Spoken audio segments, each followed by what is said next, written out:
Salve, salve, boa tarde, dá licença para chegar, boa tarde, Brenda, professor Bruno, estamos aí mais uma vez com o Cine Medios Libres, hoje nessa sexta-feira, 29 de janeiro de 2021, né? Hoje a gente vai apresentar o filme Defamation, de 2009, né, que é um documentário dirigido por Yoav Shamir.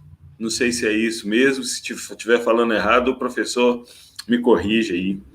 Né? Então, a gente já esse é o segundo filme que a gente vai exibir, né?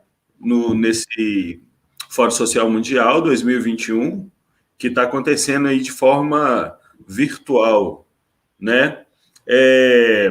Eu queria primeiro que o professor Bruno se apresentasse, e se você já quiser, na sequência, já começar aí o seu comentário, né?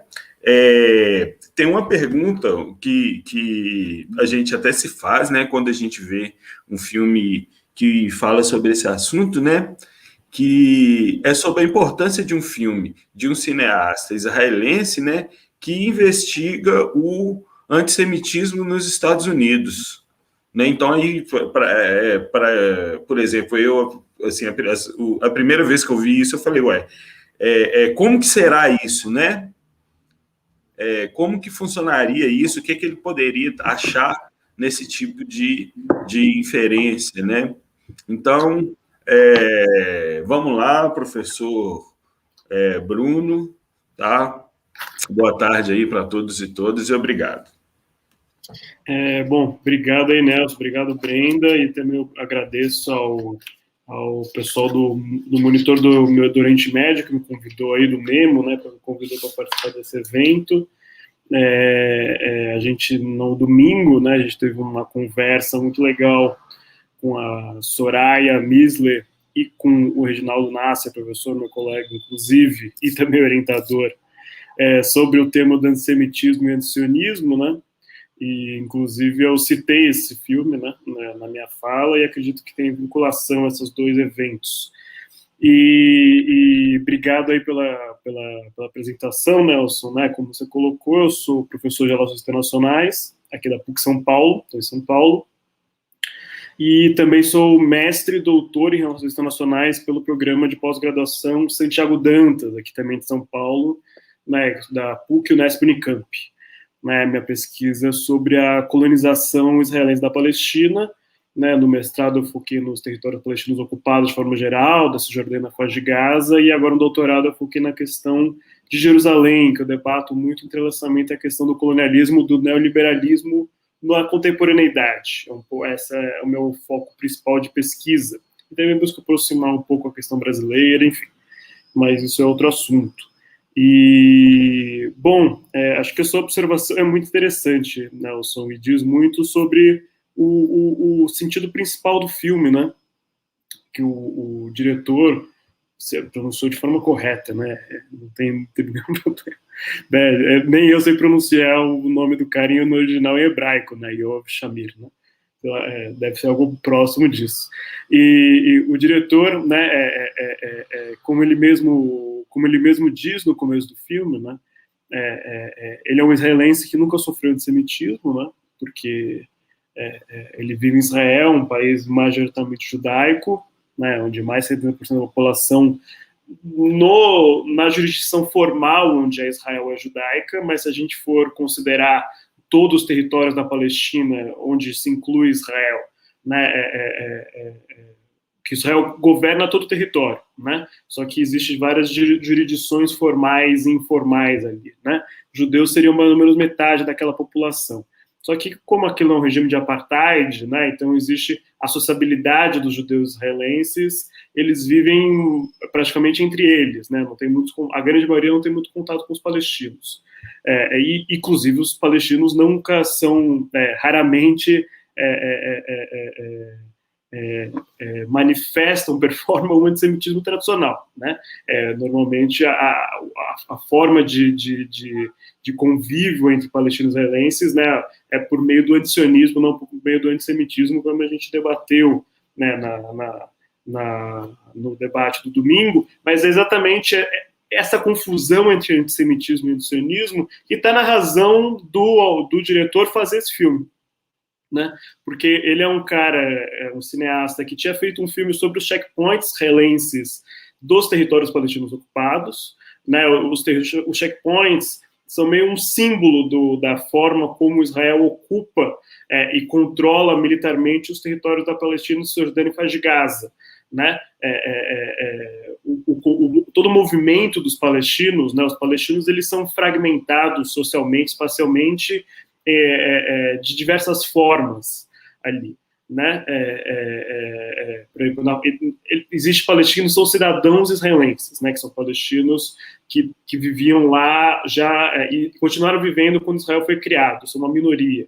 E a grande maioria dos palestinos vive sob essa ocupação militar, são não cidadãos, né? Hoje em dia eles têm uma série de direitos garantida pela autoridade palestina, mas de forma geral eles vivem sob o regime de exceção total, né? E controlados militarmente por soldados israelenses, né? Que num regime que não tem base legal, inclusive, né? Por ordens militares que são determinadas de forma bastante aleatória. Existem diversas pesquisas muito interessantes sobre esse assunto. E o checkpoint é uma materialização desse tipo de aleatoriedade, de exceção, de controle militar sobre a vida, o corpo e o espaço palestino, né? O checkpoint de Calândia, que ele trata no filme, é o mais famoso, que interrompe o cruzamento e a sociabilidade palestina, né? Todos os palestinos, por exemplo, se você não pagou, e é perigoso, por exemplo, se você não pagou um imposto básico, se você não pagou uma multa de trânsito, se você não pagou a sua conta de luz, você passa pelo checkpoint, você pode vir ser preso de forma arbitrária, sem nenhuma condenação formal, e passar meses ou anos em cana, né? Os checkpoints controlam a vida dos palestinos de forma total. E existem diversos episódios, como assassinatos em checkpoints. Outro dia, um jovem morreu porque estava indo ir ver a família em Jerusalém, né? Existem mulheres que os seus filhos nascem em checkpoints porque os soldados interrompem o movimento das mulheres, impedem elas chegarem a hospitais, né? Ou seja, checkpoints são uma manifestação total do que significa a vida dos palestinos sob ocupação militar, né? O Yoav fez esse filme, ele é um sujeito de esquerda, né? Eu não conheço muito bem profundamente, mas muito provavelmente é um sujeito de esquerda. Para tratar sobre esse assunto, ele tem que ser um sujeito de esquerda, né? Mas da forma como ele trata, né? Daí ele foi acusado de antissemitismo, né? E justamente, é muito interessante, né? Um judeu israelense sendo acusado de antissemitismo. E essa posição, e eu estava lendo agora, antes de preparar, foi na época não foi algo muito depois da época que o Mel Gibson, né, fez uma declaração claramente antissemita, né? O Mel Gibson uma vez foi pego bêbado numa blitz em Los Angeles, ele fez uma declaração bem antissemita, que eu não lembro exatamente qual, e comparava os dois, falava, você é igual ao Mel Gibson, né? Então, esse entrelaçamento entre o antisionismo, que é uma forma de anticolonialismo, que é uma forma pelas quais os palestinos e todo mundo que é contrário à colonização sionista israelense da Palestina vem criticando e vem rejeitando, e de diversas formas combatendo essa colonização, e o antissemitismo, que é o racismo contra os judeus, né? Então, nesse filme ele vai buscar navegar, principalmente nos Estados Unidos, né? Que é o país onde vive. Atualmente, Israel tem mais judeus que os Estados Unidos, mas até bem pouco tempo atrás tinha mais judeus vivendo nos Estados Unidos do que em Israel, né? Ou seja, existe uma sociabilidade judaica nos Estados Unidos que é extremamente complexa, rica, né? E muito dessa investigação dele sobre essa indústria do antissemitismo, né? Ele inclusive investiga como as pessoas ganham dinheiro em cima disso, né? E todo esse processo de construção do antissemitismo, como o antissemitismo se manifesta hoje em dia de forma, como o antissemitismo se manifesta hoje em dia na vida dos judeus ali, principalmente nos Estados Unidos, né? Sendo que em Israel eles não sofrem isso, ele vai se indagar, né, sobre isso. E para investigar isso, ele vai acompanhar principalmente um sujeito chamado, que eu notei aqui, Abraham Foxman, que era, na época, o diretor-geral, presidente, não sei o cargo especificamente dele, dessa organização chamada ADL, que é Anti-Defamation League, que é de onde veio o nome do filme, Defamation, né? A Liga Anti-Defamação, que foi uma instituição fundada nos Estados Unidos em 1913, né? Ou seja, muito antes do Holocausto, mas quando os judeus europeus já sofriam racismo sistemático na Europa e já tinham emigrado muito para os Estados Unidos, e diante do antissemitismo total que existia nos Estados Unidos, né? Muito importante ressaltar isso, né? Os Estados Unidos era um país muito racista contra os judeus, inclusive o Brasil também, né? Até o Holocausto, o Brasil era bem racista contra os judeus também. Vargas, os integralistas, né? O Plano Cohen, para vocês lembrar, né? Não chamava Cohen por acaso, né? Daquela que a razão, a motivação do golpe de Estado do golpe do Estado Novo de Vargas. Então, ele vai buscar investigar isso e mostrar muito o vazio do antissemitismo, que é muito interessante nos Estados Unidos, como hoje em dia não existe muito perseguição real naquela época, em 2009. Hoje em dia, como a gente falou no debate domingo, hoje em dia existe muito mais casos reais de antissemitismo, de perseguição e ataques contra os judeus, por o fato deles serem judeus nos Estados Unidos. Mas naquela época quase não existia isso. Em 2009, ele filmou em 2007, 2008. Né? E ele vai mostrar como existe toda uma indústria que sustenta a existência do antissemitismo enquanto uma ameaça constante, né, aos judeus de todo o mundo, e Israel surge como um dos próprios caras da ADL falam, uma pólice de seguro para os judeus. Né? E só que para assegurar essa pólice, os israelenses cometem diversos crimes, como os checkpoints, que ele mesmo tinha investigado anteriormente. E o principal deles sendo a expropriação das terras palestinas. Né? E a ADL, é importante a gente ver esse filme, porque a gente está vendo esse filme hoje, em 2020. Né? A ADL é uma das instituições por trás do grande lobby israelense que existe nos Estados Unidos, inclusive ele investiga os autores, são dois professores americanos, Shamir e Walt, que eles são entrevistados no filme, né? E a ADL está por trás dessa questão contemporânea, que é a definição internacional do antissemitismo e que equipara o antissemitismo ao antisionismo, né? Dessa instituição internacional da memória do Holocausto, se eu não me engano esse é o nome, né? E essa vinculação da perseguição aos judeus no Holocausto à perseguição dos israelenses pelos seus crimes na Palestina, que uma coisa tem nada a ver com a outra. Né? Mas o sionismo, que é o nacionalismo judeu, meio que universalizou a história dos judeus europeus, a perseguição que eles sofriam na Europa e tudo mais, como algo que fazia parte da vida de todos os judeus do mundo, inclusive os judeus marroquinos, árabes, etíopes, ugandeses, enfim. O que não é verdade. É um crime, uma história, uma página negríssima, né? Desculpa. Uma história, desculpa o uso da linguagem, a gente tem que se reacostumar, mas uma parte feia da história da humanidade, né, que tem que ser relembrada sempre, mas não justifica os crimes de Israel. E, de certa forma, é o que se busca por meio dessa transformação do antissemitismo num fantasma muito mais presente do que ele é na realidade, né?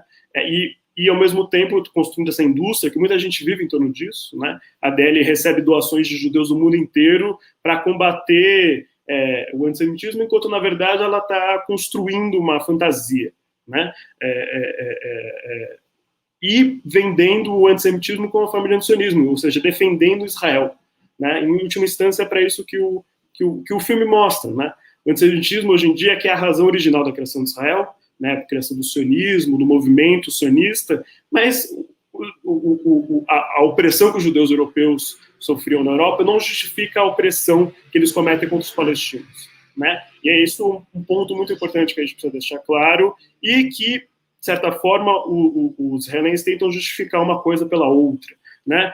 Pela nossa perseguição, nós temos que nos defender, nos proteger, e os palestinos são a reencarnação do nazismo e, portanto, assim como os árabes, os iranianos, os muçulmanos, tem todo esse novo processo de racismo que os israelenses contemporâneos vão reproduzindo nessa defesa de Israel. Né? Enfim, essa é a questão central do filme, se quiser fazer para continuar o debate, enfim. Bacana demais.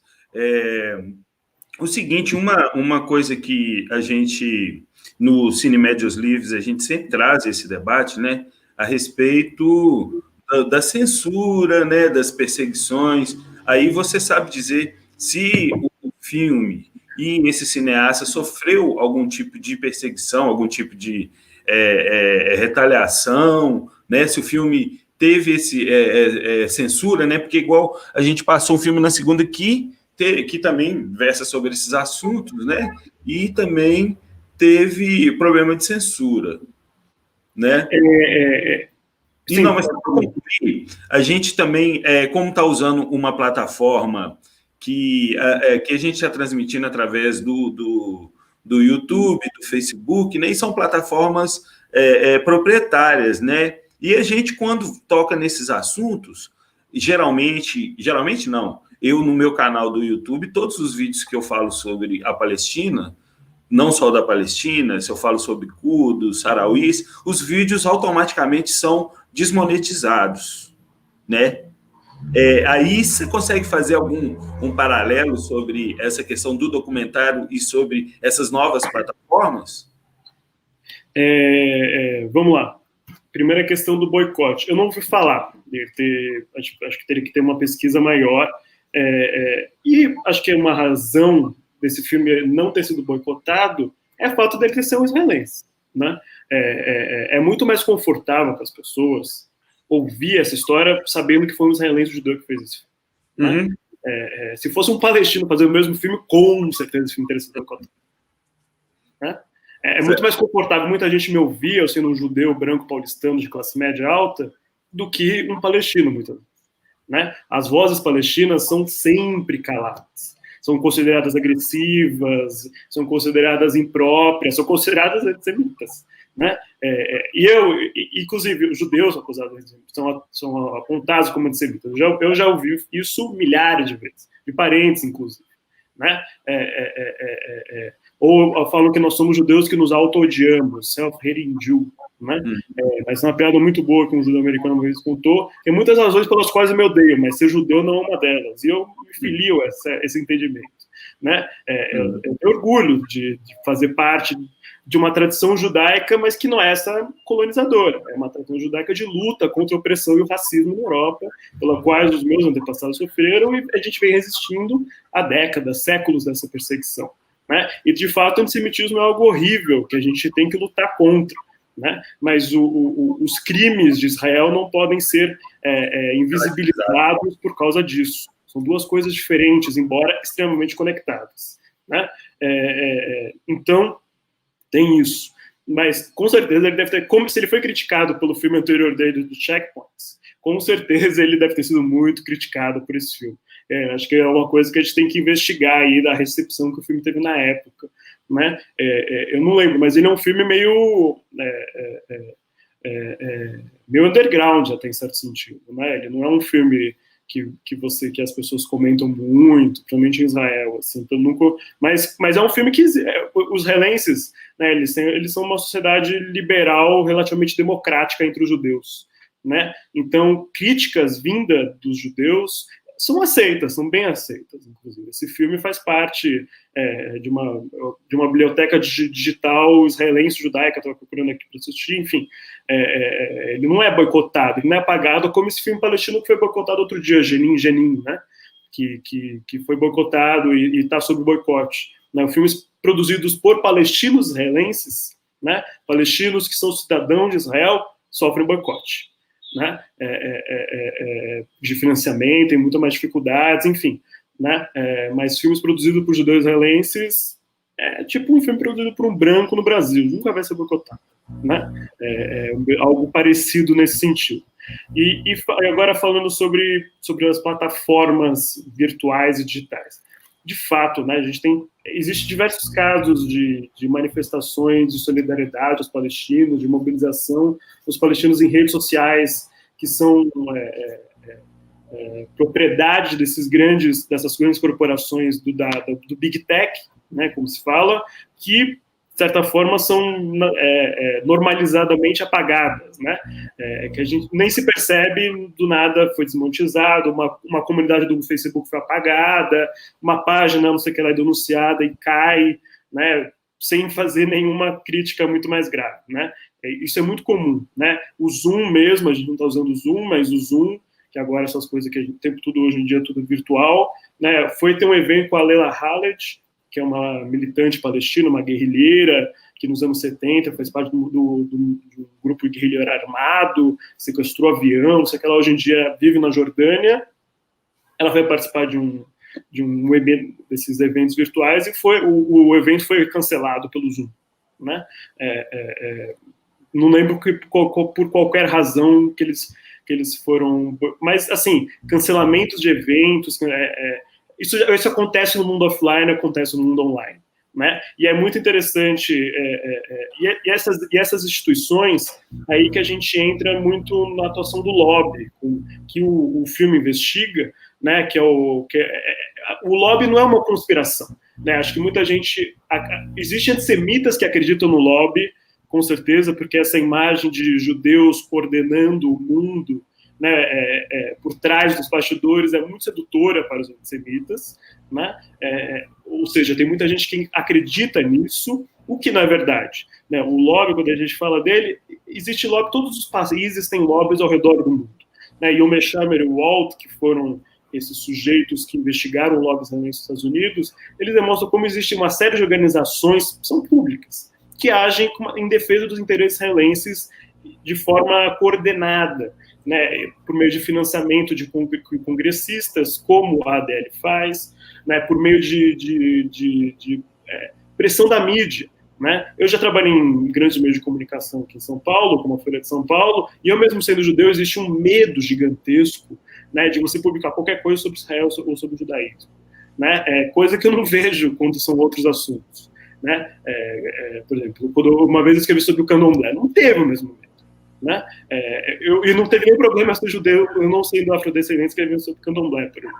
O que muitas vezes, quando é ao contrário, que esse medo se ajuda a construir, né? Essas instituições atuam na construção dessa linha vermelha, né? E não é algo de conspiração, mas é algo da sociabilidade, né? Dos privilégios que foram sendo construídos em torno das instituições que têm dinheiro, que têm ações e tudo mais, né? Mas, falando mais e perseguição em eventos políticos sempre aconteceu, né? Boicote, uma vez a gente trouxe, o BDS trouxe, né, militantes palestinos para o Brasil, e num espaço físico ali perto da PUC, o prefeito foi proibido de ocorrer na PUC, foi a processão dos professores da PUC, e teve um ataque coordenado de militantes pró-sionistas, pró-israelenses, que tentaram interromper o evento de acontecer. Então isso acontece digitalmente, isso é algo que acontece offline e online, né? E digitalmente isso acontece com certeza, né? É algo que a gente não consegue ver como pessoas invadirem uma sala, né? O online tem essa característica, né, das coisas acontecerem por meio dos bastidores. Mas o Mark Zuckerberg, por exemplo, é uma pessoa claramente pró-Israel. Eu não sei como isso se define a política do Facebook, mas, enfim, né, os israelenses são pessoas que com grande atuação no nas redes, né, questões de cibersegurança, cyberguerras e tudo mais, né? Então, essa coisa do vírus Stuxnet, que eles sabotaram uma coisa atômica no Irã, né? Enfim, existe diversos casos de investigação israelense por meio do WhatsApp. Foi revelado uma empresa, chama NSO Group, né? Que hackeou o WhatsApp e o Facebook para mostrar que é possível, porque eles hackeiam isso e prestam serviços para diversos governos e corporações ao redor do mundo, né? Os israelenses, eles, por meio da colonização dos palestinos, da vigilância da vida dos palestinos, eles conseguiram desenvolver uma série de tecnologias e habilidades e técnicas que transformam em mercadorias, né? E vendem para o mundo inteiro, né? Inclusive o mercado negro, né? De novo usando, enfim, mas é o jeito que a gente tem que falar. Então, acho que não sei se tem muito mais a complementar a respeito disso. Bruno, queria fazer uma colocação, né? Muitas vezes chega para a gente assim que essa rixa entre palestinos e israelenses, ela seria uma coisa tão incrustada na cultura que a gente acha que isso é até a maioria porque é o que sai na mídia, é o que é evidenciado. E como que você vê isso? Que é uma minoria que tem esse tipo de rixa de judeus e palestinos, ou não, isso é uma maioria mesmo, é algo incrustado na cultura? Você quer dizer aqui no Brasil ou lá na Palestina? Aqui no Brasil, pegando essa realidade para cá, como que chega para a gente? Acho que aqui no Brasil, enfim, eu fui criado aqui no Brasil, nascido e criado, e nunca tive. Não faz parte da sociabilidade, até onde eu sei, da sociabilidade judaica brasileira, uma inimizade com populações árabes palestinas aqui no Brasil. Né? Obviamente, quando não faz parte da educação, pelo menos não fez parte da minha, né? Mas com certeza são coisas que indiretamente às vezes são construídas. Né? Fez parte da minha educação, por exemplo, em certo sentido, o treinamento militar, coisa que eu não sabia pela qual eu estava passando, em colônia de férias. Isso era uma coisa que é submetida a todos os judeus, que são muitos que fazem parte da comunidade judaica, em certo sentido. E o próprio filme do Defamation mostra como o antissemitismo faz parte, esse medo, né, está muito presente na educação das crianças em Israel. Né? Ele vai numa sala de aula, ele mostra isso, tudo mais. Mas eu queria colocar muito claro isso, colocando a parte da educação da cultura. A questão Palestina-Israel não é uma questão cultural, não é uma questão religiosa, é uma questão política, colonial, econômica, né? É uma questão de território também, né? Isso, é uma questão de racismo e território, né? Como todas as questões coloniais da história, né?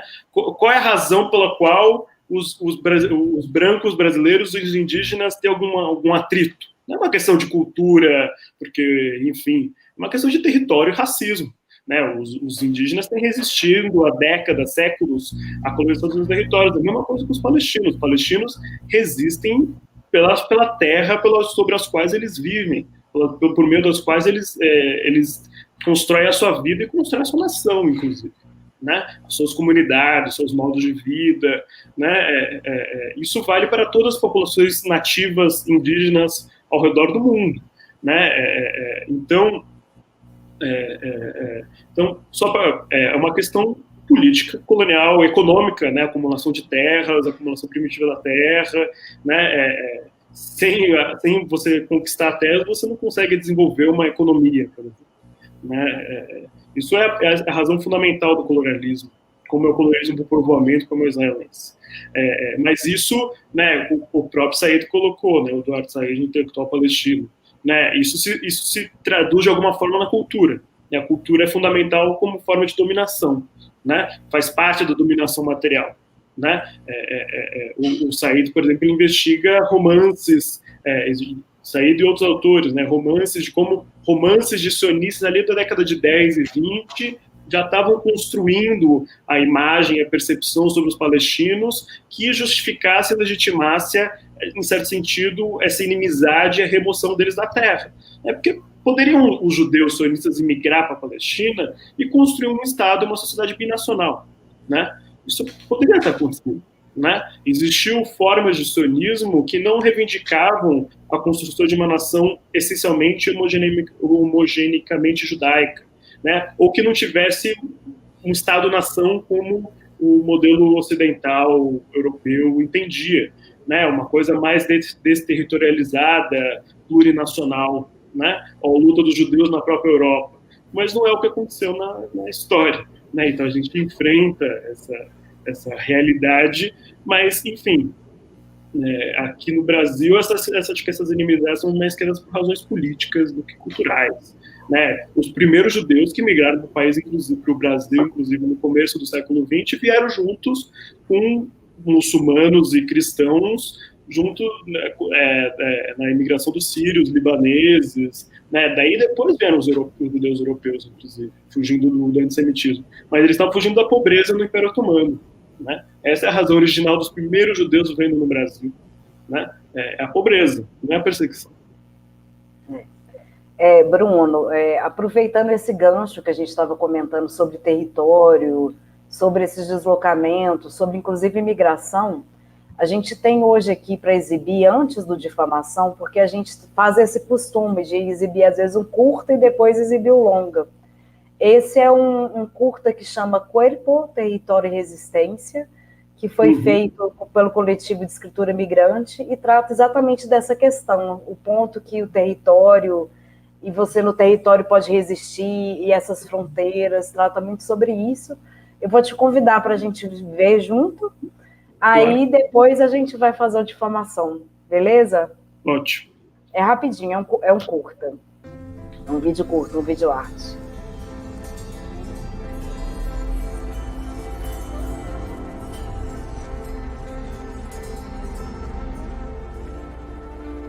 Nosotras maldecimos a quienes gobiernan conciencias, destrozan cuerpos, pudren aguas, usurpan tierras, asesinan mujeres, tergiversan palabras, envenenan alimentos, enrejan verdades, domestican espíritus, manipulan voluntades, vigilan calles, encierran libertades, dañan vidas.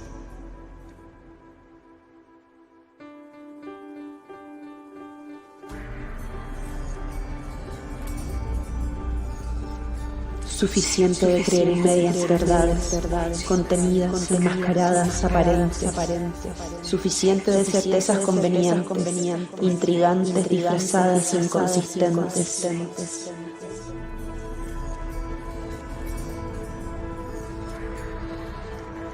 Hoy mi cuerpo es territorio de toda y cualquier resistencia.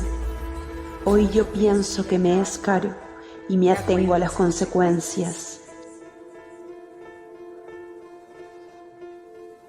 Suficiente de hablar medias palabras, agradables, sabrosas, sin razón.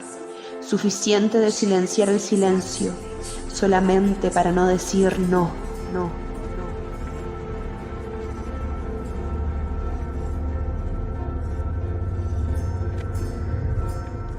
Hoy mi cuerpo es territorio de toda y cualquier resistencia. Hoy hablo de lo que creo y me atengo a las consecuencias.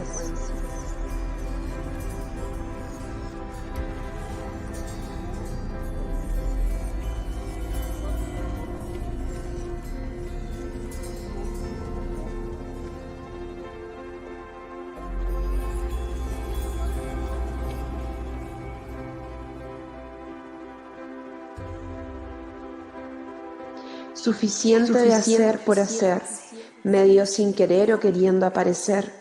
Suficiente de accionar y reaccionar, sin sentido o sin sentido.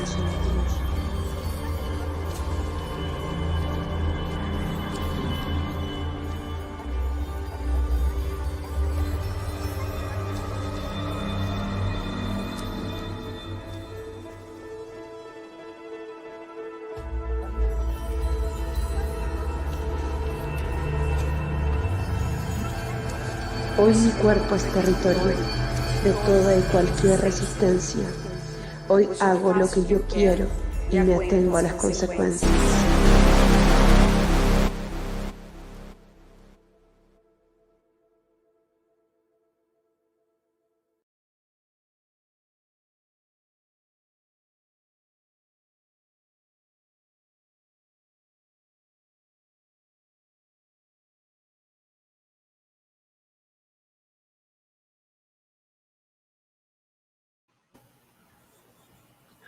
Voltamos. Agora, bem, se quiser comentar alguma coisa, senão a gente já passa para o Nelson para chamar o Defamation. E aí a gente segue o barco assistindo o filme. Obrigada, Bruno. Imagina, obrigado. Eu acho que, só para comentar, a questão do território é fundamental, né? A luta palestina é uma luta por território, né? Acho que o filme aí, a gente está vendo um outro lado da história, né? A gente está vendo o lado mais dos israelenses judeus, mas no sentido, a razão disso tudo é o território palestino. A luta e você transformar essa luta pelo território em outras formas de manifestação como a arte é fundamental. Os palestinos também têm feito muito isso e faz parte, acho que, da luta migrante também, em certo sentido. Obrigada. É isso aí, agradecer aí ao professor Bruno Huberman, agradecer a Brenda aí, a todos os espectadores, né, do Cine Medios Libres. Então, vamos dar continuidade aí, né, com o Defamation, em português, difamação. Obrigado. Valeu. Tchau. You know what I make the thing about? No, about anti-Semitism. Anti-Semitism, what does that mean? It means when people hate the Jewish people. No way. The Jewish people control the world. Yeah? Of course.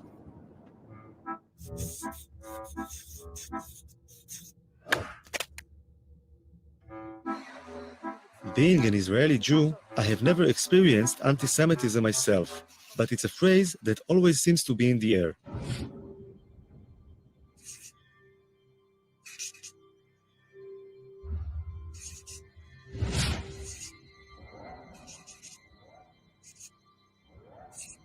Three words seem to appear over and over again: Holocaust, Nazi, anti-Semitism. Living in a country that was founded to give the Jewish people a safe place to live in, I found this really disturbing. So I decided I wanted to learn more about the subject.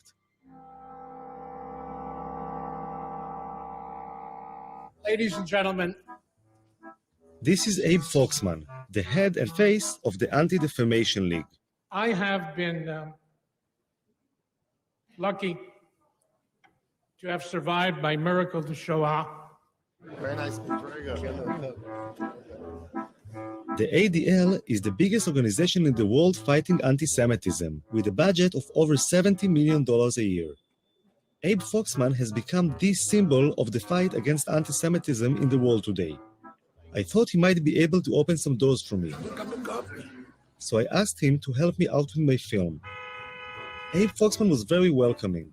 I think he liked the idea of an Israeli filmmaker taking an interest in anti-Semitism, and he agreed to give me unprecedented access to his organization, which has its headquarters in Manhattan. He's doing a film, which I still don't understand what it is, but we said yes, yes, and yes. You're on the record, Good. okay? He's not going to hurt us. Great. On the other hand, he's a good journalist, okay? He wants to get, good stuff. Foxman introduced me to some of the senior staff at the headquarters. You can talk to him too. Would you say the ADL is like the biggest Jewish organization dealing with anti-Semitism? Oh, yes, yes. In the world. Yeah, there's no question about that. Yeah, certainly in the United States, but I would say in the world. We have all of our 27 offices all over the country with their ears to the railroad tracks. It starts with an insult, a denigrating statement, and at the very top, what you have is genocide. And in between is every bad thing that can happen to somebody. This is my grandmother. She's over 90 years old, and she lives in Jerusalem. I decided to tell her about the film I am making. אני ישראלי, כן? אני אף פעם לא הרגשתי מה זה אנטישמיות. אז אני שואל מה זה בעצם, אני בא ומנסה להבין מה זה. נו, אז עכשיו אתה יודע מה זה? אני לומד. אתה לומד. זו הסבתא שלך יפהפייה, זו אני. Her family emigrated from Russia in the 19th century because of the strong Zionist ideology. The first Zionists came to Israel, or Palestine as it was then, because they thought it was the only solution to anti-Semitism. אנחנו ציונים נלהבים. אנחנו לא נחליף את המדינה ולא נחליף את העם בשום פנים ואופן. לכן כשמדברים על דברים כאלה, זה פוגע. זה מרגיז. איזה דברים? על יהודים, על אנטישמים, על הדברים כאלה. אבל הם אומרים שיש שם הרבה אנטישמים. איפה שמה? אז למה הם לא באים אם יש אנטישמים? אם יש אנטישמים, למה הם לא באים? עד שירגו אותם. מה? אז למה באמת הם לא באים? למה הם לא באים? הם אוהבים כסף, יהודי אוהב כסף. יהודי זה רמאי. יהודי זה רמאי. והוא עושה שם כסף, למה לא לבוא פה ולעבוד, אם הוא יכול לעשות שם כסף בלי לעבוד? למה לא? שם הם לא עובדים? הם לא עובדים, זה שאני אומרת. שם יש להם כסף בלי לעבוד, פה אם יעבדו, יצטרכו לעבוד. איך יש להם כסף בלי לעבוד? איך יש להם כסף בלי לעבוד?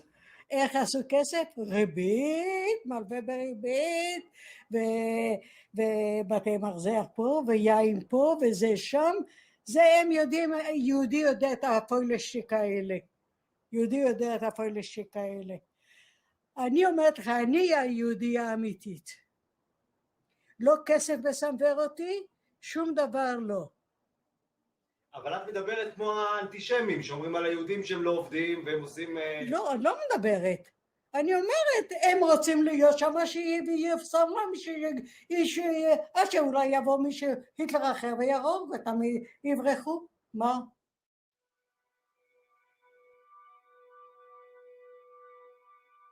Tens of thousands of Israeli high school students fly to Poland each year to learn firsthand about the Holocaust, the worst genocide in human history, and the most terrible result of anti-Semitism. When I was in high school in the late 80s, there were less than 500 kids going on this trip in the whole country. Today, there are more than 30,000.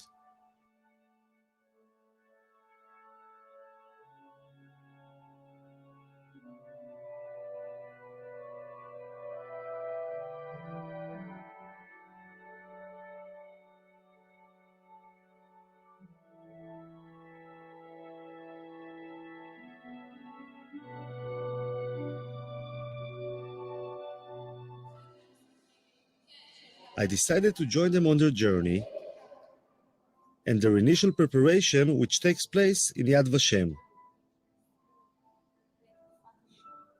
יש כאלה תאים של השריפה, אז למעלה זה שמכניסים את הגופה, והלמטה זה החומרי בעירה.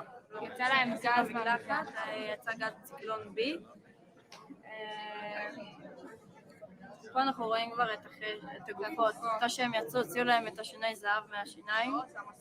ורוב מי שעשה את זה היו יהודים ששמו אותם בתוך המשרפות, את הגופות.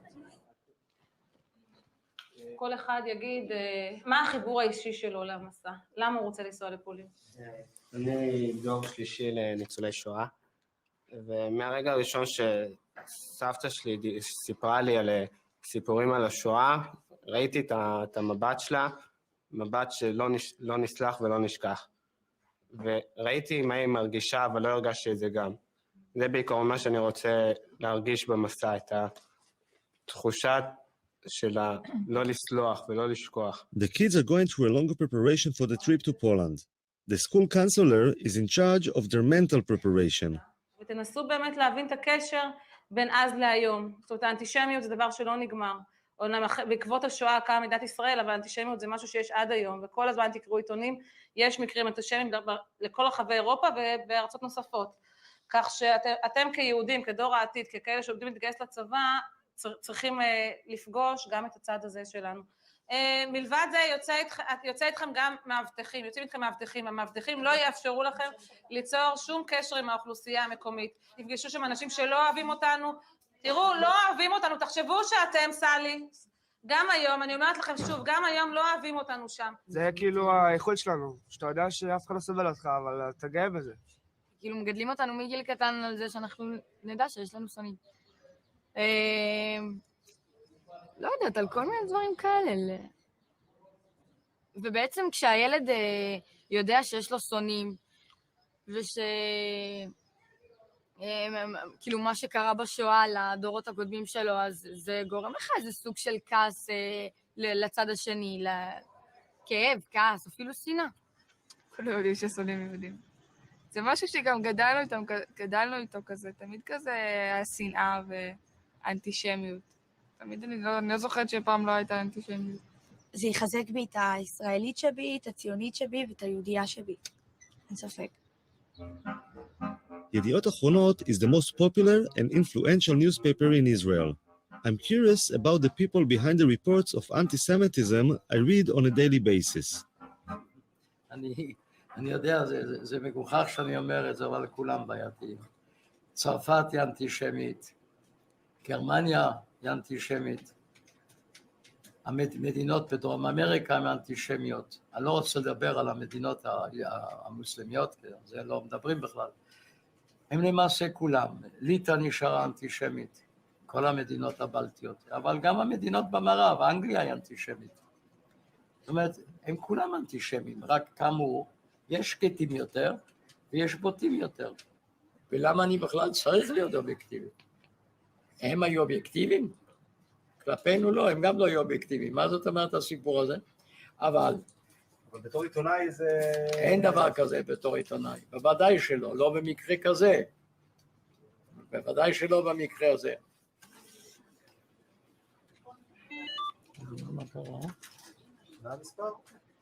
172,345. זה מספר שאתה לא תשכח. אני הולך איתו כבר 65 שנים. אבא היה באושוויץ 1, אני הייתי באושוויץ 3, ואמא הייתה באושוויץ 2 בבירקנאו. Noach is over 80 years old and is making sure that the future generation of reporters will be just as committed as he is. ירידה זה פחות כותרת מעלייה? אז עלייה זה טוב. עלייה זה לא טוב, עלייה זה רע. עלייה זה טוב לעיתון.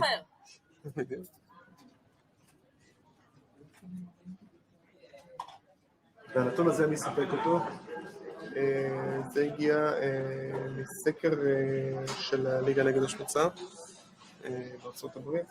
בהחלט שווה לתת לזה מקום די נרחב בעיתון. The headline in the Israeli paper was quite worrying. I wanted to see how the Anti-Defamation League actually fights anti-Semitism. How is he? Where is everybody? Where's the secretary? They're coming in now. Thank you. They're going to come in. Thank you. Hello. Hello. Have a seat and say hello. Introduce yourself. Joel Levy. Hello, Yoav. Yoav, very nice to meet you. Let me give you a card. Thank you. Okay. No? You're not the button. You're... Why not? The working session. Okay, so it's working. So the reason I'm asked to sit with both of you is what looks like a spike in anti-Semitic and racist activities or manifestations. Now, New York seems to be at the center, or at least getting the attention. Where do you see it? How do you see it? Well, I've had a lot of meetings with the police department and last week with the mayor to talk about this. There is a wave. There's no question about it. I don't know if it's attached to the time of the year, maybe attached to the presidential election. I'm not quite sure why we're saying it here. Do you have enough resources to deal with all this stuff? No. We're flooded every day with these things all over the country. It's a very big problem. According to the ADL reports from the last couple of years, the average number of anti-Semitic incidents in the US is around 1,500 a year. I'm hoping Joel Levy can help me find a case I'll be able to follow. What I'd like to do is to follow a case. I understand, yeah. You know, every film is like a drive. And once we have like a case that we can follow, so that would be great. We're going over the fresh data collected over the last couple of weeks to see if there's anything I will be able to film. We have received in the last week or so someone who employment case, someone who wasn't able to take days off for the holiday, someone who is a school teacher and wanted days off for Shavuot, someone who is a nursing student and had some issues with taking time off, as well as with taking time off. We also got a phone call from someone who was complaining about a website that had anti-Semitic remarks on it. Mm-hmm. Someone who was complaining about an article in the newspaper who they thought had anti-Semitic undertones. And I mean, that seems to be the roundup. And that's what we've had in the last 2 weeks. 2 weeks. Those are the kinds of incidents that we've had recently. 5 in 2 weeks. So there's no way to predict. There wasn't anything suitable from the last 2 weeks. So Joel Levy tries to help me to find a case. What they're looking for is an incident that they might be able, and they will do all the contact work, but an incident they might be able to follow, to actually see something that has happened, to go to the site, to talk to people there, to show what has happened, the impact on them, how we interact with all of that, and so on. Assemblyman Hickind has a lot of Jewish voters in Brooklyn, and he suggested a case for me. You know, I had a very interesting case just last week. A woman went to a funeral in not too far from here, thousands of people, and she heard a police officer on the phone say something to someone else, something very derogatory about the Jew something to somebody. This woman was at the funeral. She heard this. She was so upset. She wrote me a letter. I can show you the letter. And she called me. Yeah. Okay. Is this the only letter? Yeah. Okay. You want me to read part of it to you? Actually, you could look at it. I overheard a very disturbing conversation that a policeman had on his cell phone. I heard him say very loudly, I wasn't even standing close to him, quote, "I'm just finishing this Jewish shit." Sorry for using this kind of language, but this is the exact quote. I was so offended by the vulgar language, which is never appropriate, etc. And she goes on. I made it that the police officer called the woman. He apologized on the telephone.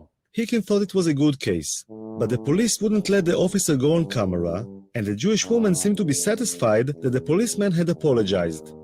I realized that it might take some time to find a suitable case to film, and the kids had just finished their preparations, so I had to join them and fly to Poland.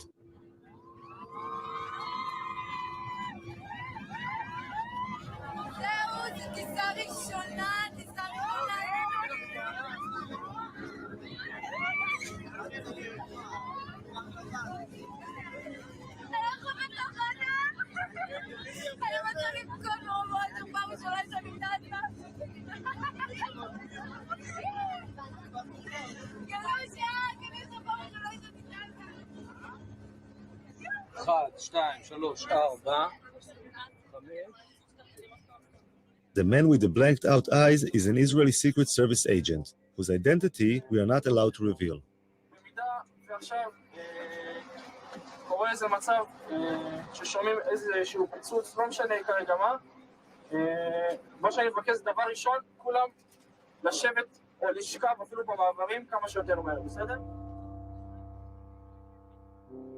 Traveling around Poland today, it's hard to imagine what it must have looked like over 60 years ago. But the guides help the kids to visualize and feel how it was under the Nazi regime. יסמין, את תהיי מבחינתנו המודל של אמא של דנקה, את תיכנסי מתחת למדרגות שם ליד העצים ואנחנו נצלם אותך. ילדה בשם דנקה, שהייתה גרה כאן, אוקיי? והגרמנים היו זורקים פה את היהודים מהחלון. היו זורקים אותם, ואתה יודע, היו מתחבאים. אז אפילו שהבנתי אמא שלה נתפסה, והיא ניצלה. מה היו עושים הגרמנים? היו זורקים אותם מהחלון פה, אתה רואה? כן? היו זורקים אותם, ואת החפצים שלהם, והיו חפשים אותם, כי היהודים היו מתחבאים מתחת לרצפות ובארונות. אני כאילו דנקה.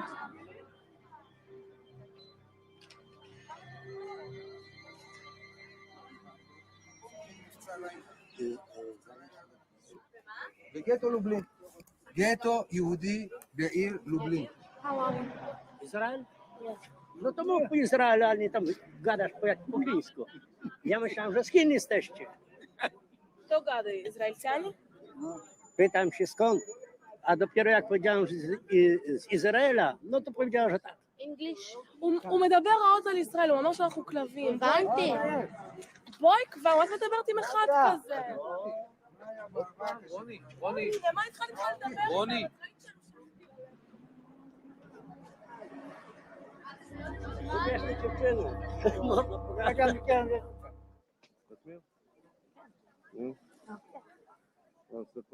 שומר עלינו מהאנטישמיות, כאילו שומר, שלא יבואו מתנגשים או כאילו יעשו לנו משהו בלי ש... את חושבת שזה יכול לקרות? כן, זה יכול. הרגע, היום בבוקר היינו 3 אנשים מבוגרים יחסית, שרק שמעו שאנחנו מישראל ודפקו לי פרצופים ואמרו שאנחנו קופים וחמורים ועוד שנייה כאילו היה מכות שם. הם לא אמרו שום דבר כזה. לא? לא? הם כן. לא?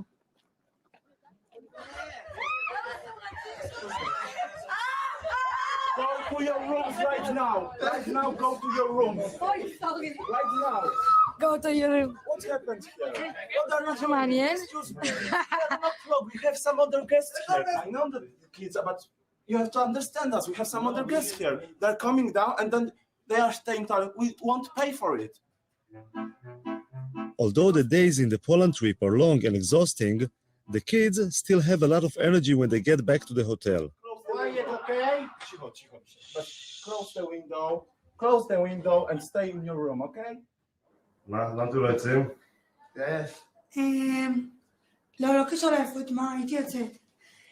יש ניאו-נאצים, כאילו פה בפולין, שיש סכנה, יש לנו סכנה, כי נגיד הם יכולים לדפוק לנו בדלת בלי שנדע מי זה, ויכולים להתחיל לזרוק דברים מהחלון. זה מה שנגיד הסבירו לנו בארוחת ערב, הביאו לנו תדרוך, שתכלס אנחנו לא במדינה אוהבת, אנחנו במדינה יחסית עוינת. נגיד אם יגלו איפה אנחנו עשינו לנו פה הפגנות בחוץ, או אבנים זרקו עלינו, ונגיד לפני שבועיים נכנסו לי פה שיכורים כאילו ניאו-נאצים, התחילו לדפוק פה בדלתות וחיפשו יהודים. ככה כאילו הסבירו לנו אתמול בארוחת ערב. מי הסביר? השב"כ, תשמע, זה דפוק, אנחנו אוכלים בסבבה, פתאום הבא יש לי כמה דברים בשיא העדינות. אתה רואה כזה אחד כזה, אשכנזי חמוד כזה, פתאום מתחיל לדבר איתך על ניאו-נאצים וזה, כולם היו בשוק, לא יכולים לסיים את האוכל. סך הכל בשביל הביטחון שלנו, אז כאילו, אסור לנו לצאת, ישר אחרי ארוחת ערב אנחנו צריכים להיכנס לחדרים. למה? כי הם אנטישמים. הם לא הכי אוהבים אותנו. בדיוק. עכשיו אנחנו נכנסים לשדה תעופה, זה קולט שם חיילים, הולכים כמו במשטר הנאצי, חיילים הולכים לך כזה ישר, כאלה שלהם כזה פרצוף כזה רע כזה, אלה שדפו לנו את הדרכונים שלנו, נראה כמו קציני SS.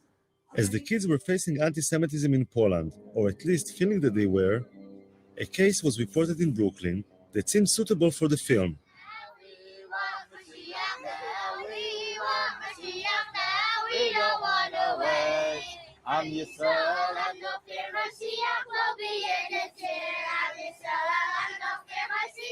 According to the report, a Lubavitcher yeshiva school bus, full of young children, had been pelted with stones as it was making its rounds dropping off children. One of the stones had crashed through a window where one of the children was sleeping and landed in the aisle between the seats. A second stone broke a window and barely missed 2 other children. 2 mothers witnessed the incident and gave descriptions of a group of black youths between the ages of 10 and 12. So were you scared? Were you scared? I was worried for the kids. I was worried for the kids more than for me. What, all of a sudden you heard like a big noise? How was it? Big noise in 2 windows. Well, so where's the back? In the middle, on the side. And the kids started to shout or what? No, they were quiet? They were sleeping. It's a 3-year-old, they're sleeping on the bus. Was going back from school. Crazy, huh?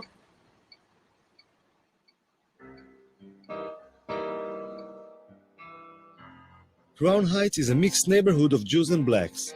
In 1991, there was a lot of tension between the 2 communities, leading to the Crown Heights riots, which went on for 3 days and resulted in many casualties. This is Binyamin Lifshitz, the local reporter in Crown Heights. Maybe put your arms like, folded? Yeah? I'm not a poster boy. He was the first to report the incident. Not a big, strong guy. See, where the rocks went into the bus over there. Wait, can you go back to that? And, I mean, most of the crime incidents in Crown Heights are targeted at Jews? It's always been known throughout the course of history, Jews are soft targets. We've been the victims of so many major incidents, genocides and catastrophes and Holocausts and everything. It's just the way we are. We've always been victimized. when a black guy sees two people walking down the street, a black person and a Jewish person, his choice to attack someone will not be a black person. Because a black person, you never know, what is that guy? Does he carry a knife? Does he carry a gun? A Jew is a soft target. It's always been known like that, which is why we always encourage to walk in pairs, which is why we don't walk so much outside, like at night, so to speak, alone.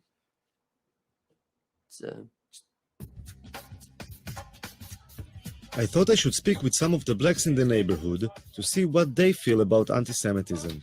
I mean, like, there we interviewed this guy, and he told us it was gonna be like a Jewish guy and a black guy walking in the street, and you know, somebody wants to rob, they would go for the Jewish guy because he's an easier target. Actually, no, he's wrong. They will actually go for the black guy because you go for a Jewish guy, you get more time. Like the lawyers, the judges will actually give us more time if we rob someone of another race. They're going to classify it as a hate crime. Blacks rob each other because you get less time. So it's like a practical thing, right? Yeah, it's a lot of wisdom behind it. And honestly speaking, like, if you wanted to rob a Jewish person, like, why would you rob a Jewish person? Like, you don't never see them with nothing that would make you want to rob them. Like, yeah, especially them up there. They basic, simple. They don't have nothing.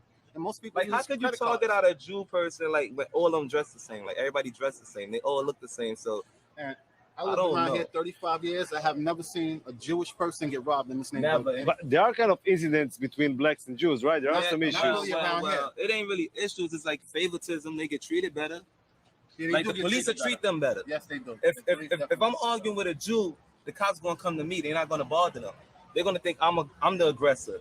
They're not gonna think they're the aggressor because they already have like a perception that Jews are more holier than black people. Let me tell you something. Another thing, you know. They are supposed to be the chosen ones, but they be in a welfare office and a Section 8 office. They the first ones to get any kind of bargain deal on anything. They're the first ones to get any kind of discount, or they know the system very well. Okay, a lot of times they have all this money coming in the household, but somehow they always figure out a way to manage getting Section 8 or public assistance. Whatever services is available, trust me, the Jewish people are the first ones to find out about it. They're the first ones to utilize it. Actually, they're part of the mind control system that they use through television and the media. The higher ups. That right there is in a book called The Elders of the Protocols of Zion. That was in like 1898. They was talking about how the Jews will use TV and media and propaganda to control the world and take over the world. So little things like that just, oh man, who wrote that book? It was a Russian who wrote that book too. Whoever's watching this, Elders of the Protocol of Zion, read it. It gives you an idea of the blueprint to take over the world. It is. They're implementing it right now. It's actually, when you read it, they say it's false. But when you read it, you see everything coming to light. The Protocols of the Elders of Zion describes how a group of all Jews sit around the table plotting conspiracies to take over the world. But that's considered to be like a really anti-Semitic book, you know. It is anti-Semitic to a certain. It's really not anti-Semitic. It's not anti-Semitic. It's like people keep saying things and they really don't know what they're talking about. If somebody's telling the truth, if somebody's telling the truth about something, why does it have to be anti-Semitic? Because it's not in the Jewish people's favor. It's not anti-Semitic. It's just somebody being honest. Facts is what it is. Bottom line. No, but just to put things straight, like this book, the books of the elderly of Zion. That was actually, they said it was written by a Jew, actually. So it's really not anti-Semitic. But this book was like kind of a fraud, you know? Yeah, they say it's a fraud. There wasn't such a thing, you know, it's like a bunch of people sitting together running the world, you know? This is kind of bullshit, What you you know? said, that's bullshit? That is not true. This is like a false book. That's not bullshit. As far as like a bunch of people sitting together running the world. The United Nations is a bunch of people sitting together running the world. So how could you say that's bullshit? No, it's different, you know, because. All right, so exactly, there's no difference. You said some like pretty hard stuff about like, you know, Jewish people and stuff like that. No. Hold on, you gotta listen. Let me finish. I mean, like, so maybe when they like see you guys on the streets and they feel like afraid or they feel tension, there is something, you know, like. That goes to what I was telling you before. They don't know us. They never took time to get to know us. She was telling you that they separate themselves from us. They don't want to know us. So when you don't want to get to know someone, you will never. Speaking, you can't. You're trying to manipulate the conversation. No, I'm just asking. No. Because we told you we have no problem with them. Hold on. First of all, why wouldn't we be afraid of them? Also, there's a misunderstanding and there's a lack of communication. How do we know that we're safe amongst them. I mean, not Talking with them made me realize that living in a mixed community can create a lot of tension that can be easily inflamed.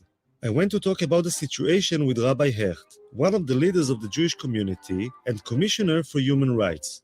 Even the attack on the school bus, not every time when somebody calls somebody with a name that you're a Jewish so-and-so or you're a black so-and-so, does that mean that I am a racist in heart or as an anti-Semite in heart, or that I'm doing it only because of anti-Semitism? If 5 crimes happen, 5 blacks against 5 Jews, it has to be anti-Semitism. Why? Listen, even if the reason why I hit that Jewish kid is because I knew that he's not going to fight back, or the white woman in this neighborhood was a Jewish woman, I stole a pocketbook because I know it's going to be easy prey. That's not called anti-Semitism. Now, again, you want to put it into some category and lock the guy up for a longer period of time because he saw a weak woman that he grabbed it. But again, I think we have gone a little too far. Many of the anti-Semitic incidents reported by the ADL happen to Orthodox Jews, since they are the easiest to spot. So I was pretty surprised by Rabbi Hecht's response. Let me tell you guys, I am suspicious when a guy makes a living from a particular situation. So if there's a particular film crew that make a living from blood, that's right. I'm suspicious every time they show blood.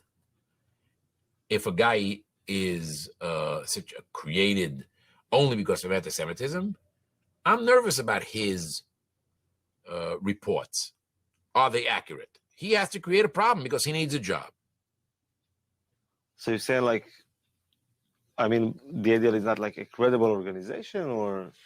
I really can't pass judgment on other organizations, so we'll leave it that way. I'll be politically correct. But listen, clearly the ADL has been responsible in certain areas to flare up things as much as they've helped. Of course, having said that, now I'm on the ADL's blacklist now, so Mr. Foxman is not going to come to my home for dinner. But what should I tell you? An important part of the ADL's work are the international missions, and Foxman decided to allow me to join him. Every year, a few ADL board members and contributors get to join Foxman as he travels to various countries, meeting heads of state, politicians, and other influential people who can help in the fight against anti-Semitism.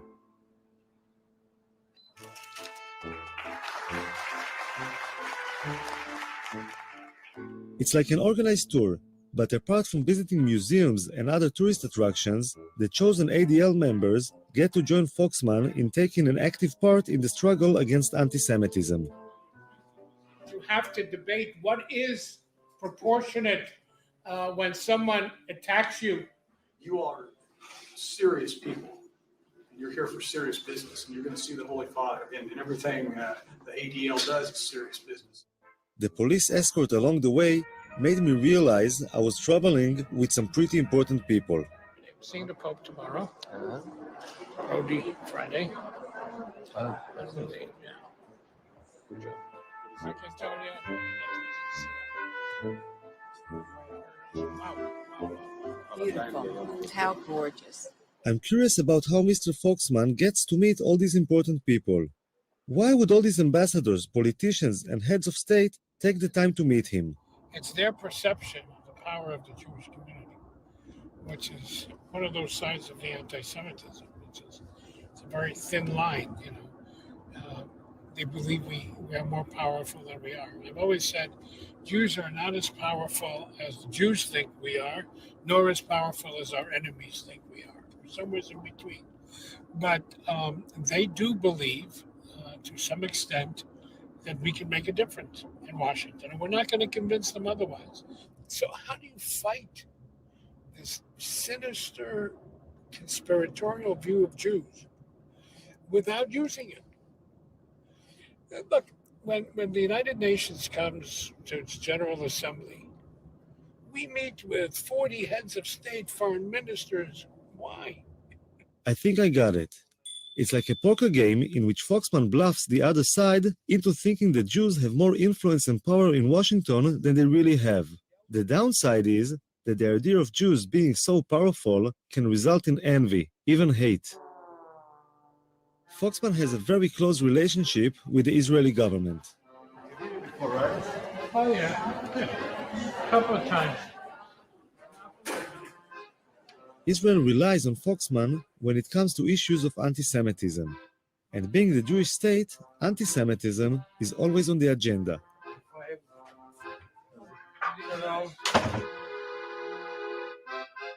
Hi, Abe.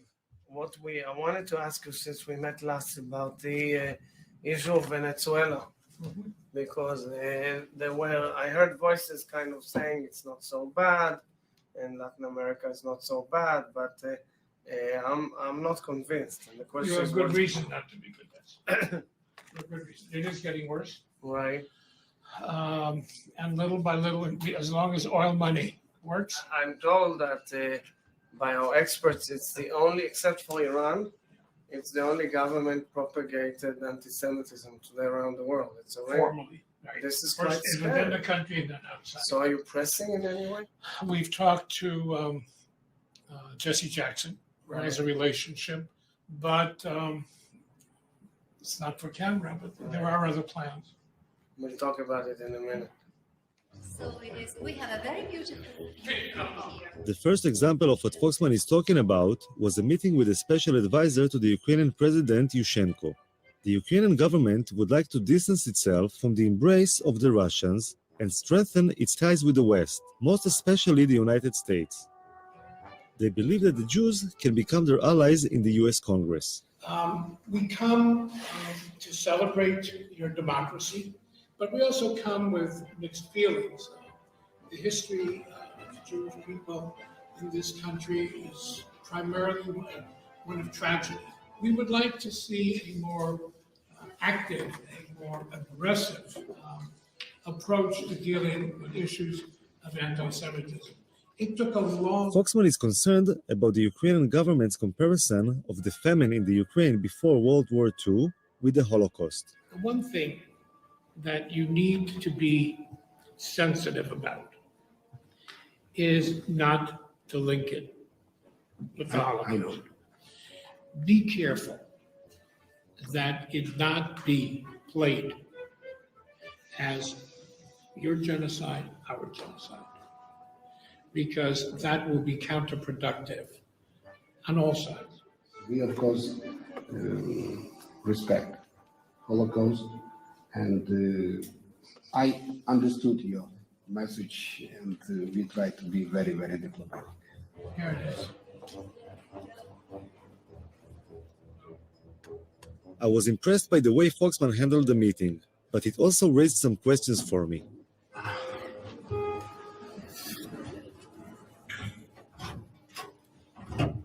He was kind of pushing him a little bit, huh? He was kind of what? Pushing him. Yes, of course. It's always like that? Yeah? Of course. I wasn't sure how bringing up things that had happened over 60 years ago had any relevance to fighting anti-Semitism today. In order to combat it effectively, I think that you have to take responsibility for anything that happened in the past and then reach the present and then go forward. With your husband, when you quarrel, sometimes you need to give some slack to get what you want. No? You always I bring up everything from the past, 50 years, what his mother did. Absolutely not. No, that's not the American Jewish way. I don't know about the Israeli Jewish way. Give them the guilt trip. Yeah, absolutely. We need to play on that guilt.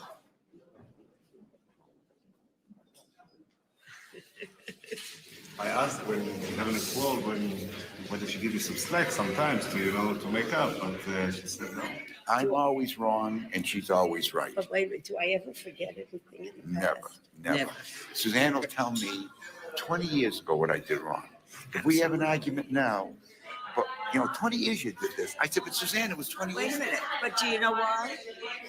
Because he has not stood up and taken responsibility for that behavior. The guilt trip she's giving you, does it help?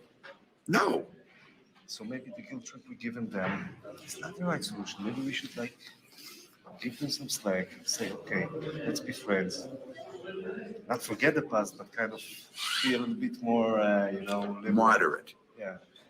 You know, The guilt- something we happen to, I have to The guilt of the father should not be visited on the guilt on the sons. And it's true, of course it's true. I agree. It's true. You have to. You cannot let it go down, but you can't keep playing on it as heavily as some people do. It's got to be moderate. But the ADL is like one of the people who plays quite heavily. No, we're moderate. No, ADL plays heavily. There is not a speech. I'm feeling. There is not a speech. Then show me. No, be careful. I'm not talking to him. I'm not talking to him. What is he? What are you doing, Assad or something? Shut that up. Shut that up.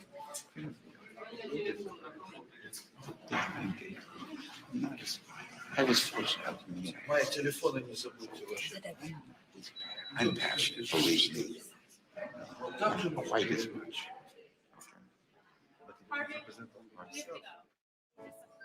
I could understand Abe's sensitivity to the Holocaust being a survivor, and was moved by the support he received from the ADL mission members. But the film I wanted to make is about anti-Semitism today, and I decided to explore on my own an incident I had read about in the papers. In Moscow, a man with a knife had entered the synagogue and had started stabbing people. The incident was recorded on the security cameras.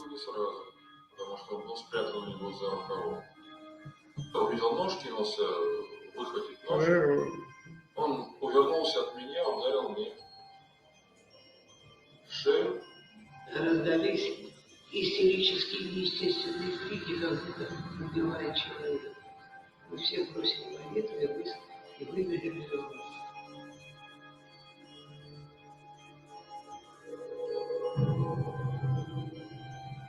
The stabbing was a shocking reminder of what anti-Semitism can be. I thought I should speak with the members of the synagogue to see how they felt about their own safety. В Израиле мы все время слышим, что есть очень сильный антисемитизм. Где? Здесь? Неправда. Что Неправда. неправда? Этого Что неправда? нету. Ну нету. Ну нету, понимаете? Нет его. Потом, понимаете, почему говорят в многие Израиле? евреи сами виноваты. Вот представляете, вот он работает на заводе. И он плохо работает. И его не двигают по службе, не продвигает, карьеры нет. Он говорит, это потому что я еврей. Я говорю, ну я же тоже еврей, а я главный технолог завода.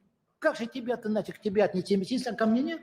Почему в Израиле говорят, что здесь очень сильный антисемитизм? Ну что-то надо говорить. Ну что-то надо говорить, как-то себе надо оправдывать. И все свои неудачи в жизни человек это объясняет. Вот я был еврей, вот меня притесняли, вот мне не давали дорогу. Ну хорошо, ты приехал в Израиль. Там тебя никто не притесняет. Что ж ты здесь не продвинулся? I didn't understand. How come these religious Jews who go to the synagogue every day and are such easy targets for anti-Semites don't seem so concerned about their personal safety? I decided to ask the local rabbi in Kiev about it. The truth is that for some reason, secular Jews are more worried about anti-Semitism than religious Jews, if you noticed. It's not that way. It's just that on their agenda of being Jewish, anti-Semitism is not part of being Jewish for an Orthodox Jew. Part of being Jewish is not fighting anti-Semitism. Part of being Jewish is practicing Judaism. There's no mitzvah in the Torah when you practice Judaism to fight anti-Semitism. At the same time, fighting anti-Semitism is something that's important for the Jewish people, for Jewish communities throughout the world. And very often, people that are not practicing, like you say, that's where they find their thing. So they'll, express their Jewish identity in a way that they'll be fighting anti-Semitism and thereby helping the community, in its fight for anti-Semitism. The rabbi said that it is actually an issue of identity. I wanted to know if Suzanne and Harvey Prince would agree with this theory. Yeah, I mean, you can't film this because,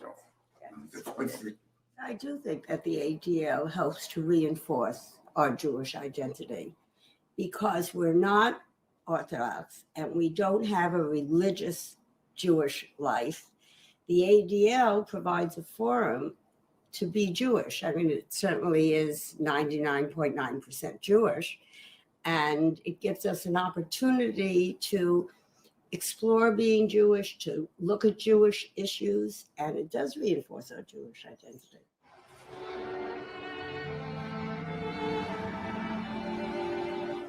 Babi Yar, in the suburbs of Kiev, is a mass grave in which 33,771 Jews were shot after digging their own grave over the course of just 2 days in September 1941.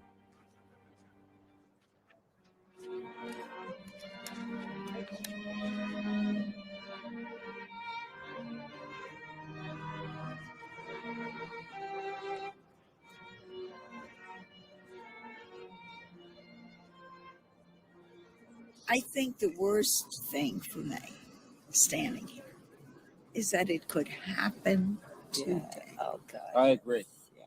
I can see people being marched out of Kiev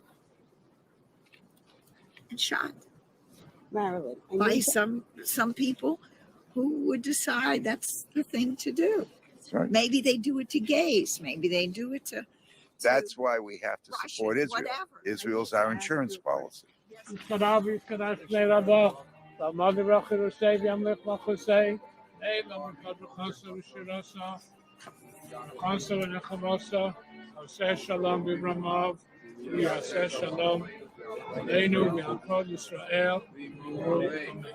it was a question of the continuing existence of Israel, would you move to Israel? Yes, in a minute.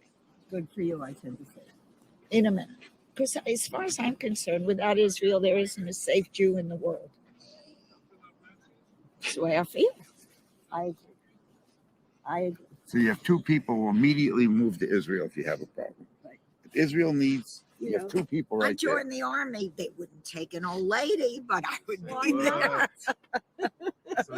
I'd roll bandages. He's I asking, don't know. he's asking a question, the journalist. Does that mean that you're more loyal to Israel then? No, of course not. That's right. So how do you like coexist these two notions? How do I like what? How these two notions coexist? The fact that Easy. You love your children, you love your husband, you love your friends equally. You love your children more than you love your husband? Of course not. Sometimes. But you might die for your children before you would die for your husband. It's like the question. You if might. you were in a life Israel is the road, husband or the kids? I'm sorry? Israel is the husband or the kids? The kids. The kids. The kids. Yeah, the kids. The Israel's love not for a love for child Israel is anymore. love for a child. There's a love for a child that different than a love for a husband. There's nothing like really a love for a child. it's a much more protective. Right. No, it's a much more.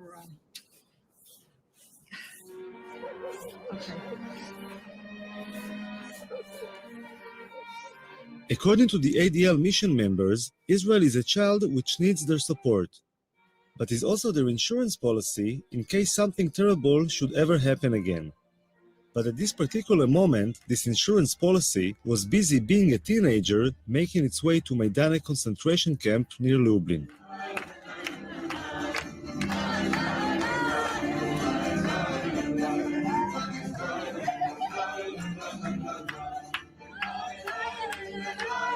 אני מדבר, תראי עיניים אליי, אני רוצה לראות את הרצינות דרך העיניים שלכם. אנחנו עוברים לשלב הבא של הרצינות, השלב הבא של תשומת הלב, אנחנו מגיעים למיידניק.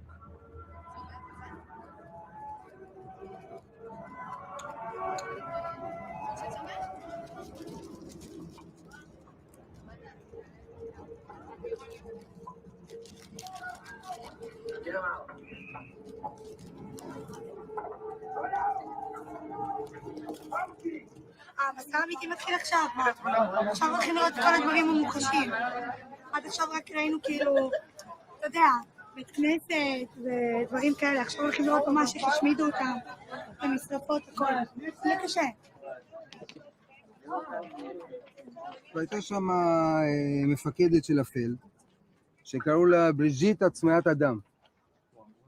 בריג'יטה צמאת אדם הייתה הולכת, רוכבת על גבי סוס, באזור המקסים הזה של לובלין, עם שוד ברזל שמחובר אליו כל מיני ברזלים כאילו כמו שאתם רואים לפעמים בסרטים של המלחמות, ופשוט עוברת על גבי אסירים ומכה אותם. סתם ככה? סתם ככה. אוקיי? בריז'יטה צמאת אדם שהייתה מפקדת זה.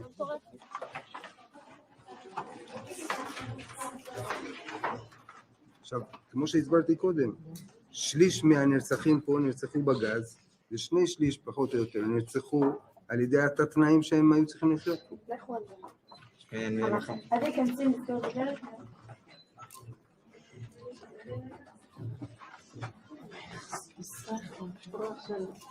תמיד.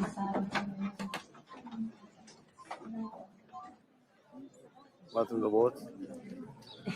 מאוכזבות. לעצמנו.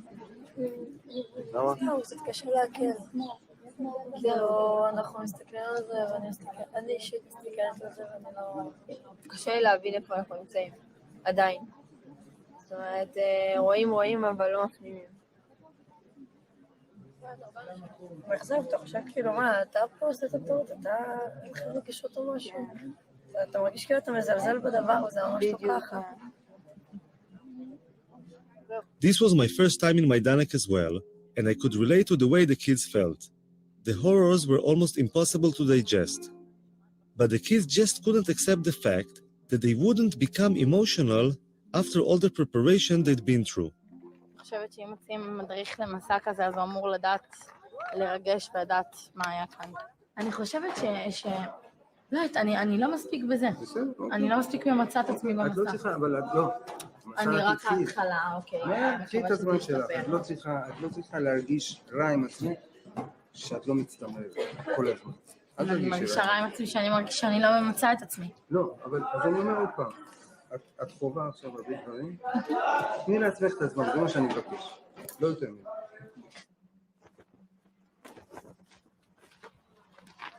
ובאמת, אני נותן לך טיפ שתמשיך לעקוב אחרי הגברת בהמשך.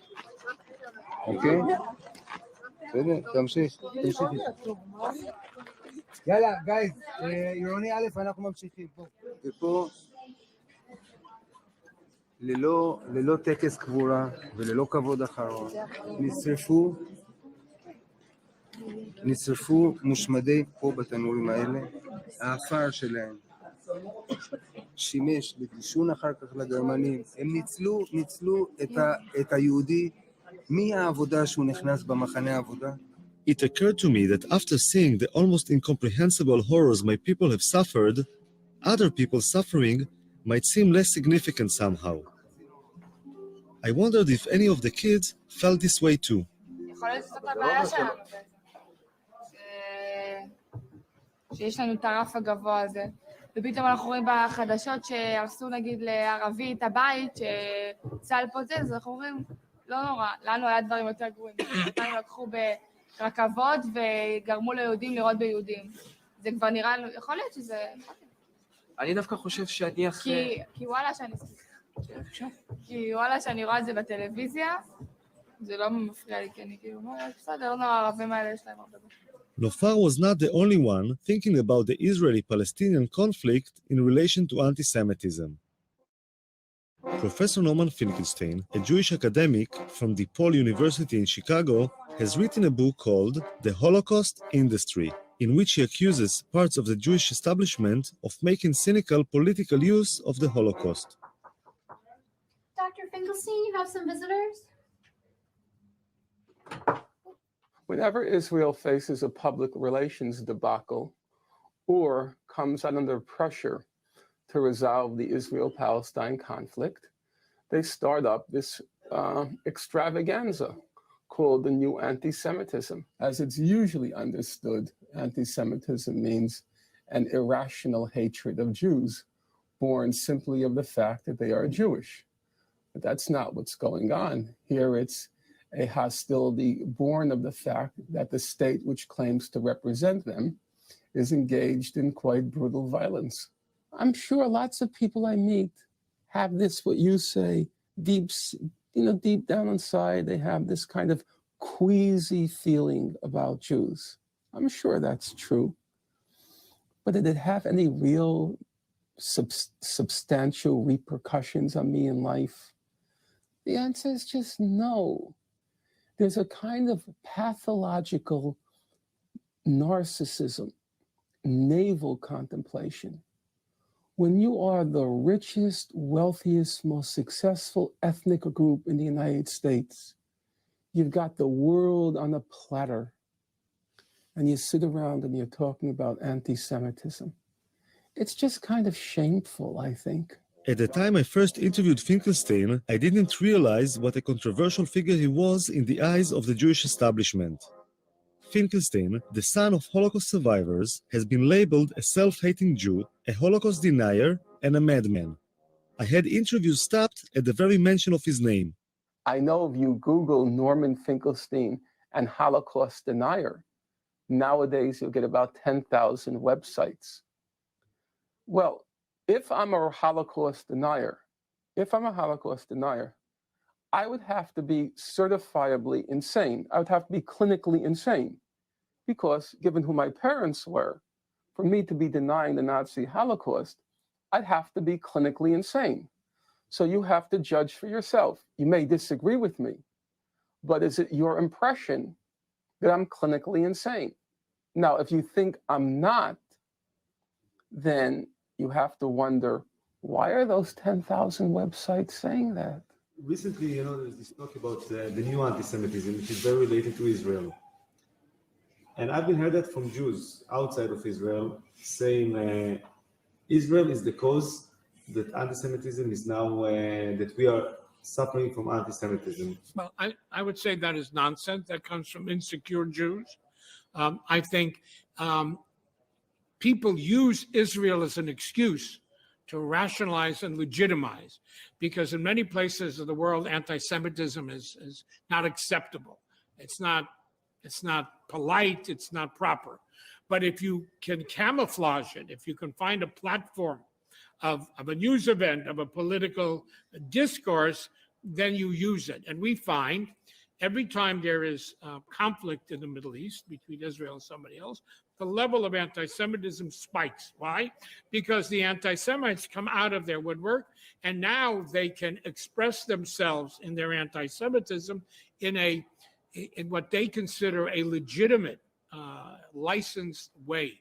Strangely enough, Foxman and Finkelstein agreed on one thing, which is that most anti-Semitic incidents nowadays fall under the category of new anti-Semitism. The difference is that Foxman says that anti-Semites found a new target called Israel, to which they could express their anti-Semitism, while Finkelstein believes that saying that is a cynical misuse of the term anti-Semitism. But attacks on the ADL seem to be coming from all directions. So today in America, there are two professors who are saying that Jews are more loyal to Israel than to America. Mearsheimer and Wald. See, this is what Mearsheimer and Wald. Mearsheimer and Wald. Steve Wald and John Mearsheimer are two academics from the universities of Harvard and Chicago who wrote a book called The Israeli Lobby. They claim that there is a lobby in the US whose role is to support Israeli policy even if this policy goes against the interests of the US. The role of the ADL in this lobby is to silence those who criticize Israeli policy, saying they are actually anti-Semites in disguise. Walt and Mearsheimer were invited to Israel by Gush Shalom, a left-wing Israeli organization whose head is Uri Avneri, a former parliament member and a peace activist. I was very happy that they accepted our invitation and agreed to come here. Actually, we were a little bit afraid in the beginning that there may be some difficulty to get them into Israel, especially after what happened to Professor Norman Finkelstein, who had been arrested and kept in prison, actually, and then deported. Steve and I have traveled all over the United States, and we've traveled all over Europe talking about the lobby. I have honestly been struck by how little evidence we've come across of anti-Semitism. This is not to say that we don't run into lots of people who are critical of Israeli policy and shake their head at what the Israelis are doing. אבל לנו כישראלים זה לא טוב שיש לנו בעצם את הנוד הזה מאחורינו שם? שתושבי ישראל שגרים פה בעצם. קודם כל, שאלה מאחורי מה? ומי זה אנחנו במקרה זה? הלובי הזה תומך בימין הישראלי, הוא מאולמרט ימינה, חביבם הוא ביבי נתניהו, וימינה מביבי, מעבר לביבי נתניהו, הימין הכי קיצוני. כאשר הייתה ממשלה שמאלית כאילו, היחסים היו רעים מאוד. ההתלהבות צנחה. כוונות מאחורי הארגון הזה הן כוונות טובות, לא באתי שהמיעוט זה מטרה טובה. אני כבר לא יודע, לא בטוח. אני לא יודע מי משרת פה את מי. אנחנו אותם או הם אותנו. אם אנחנו מכתיבים להם מדיניות, או שהם, כמו שאמרת קודם, או שהם מכתיבים לנו מדיניות.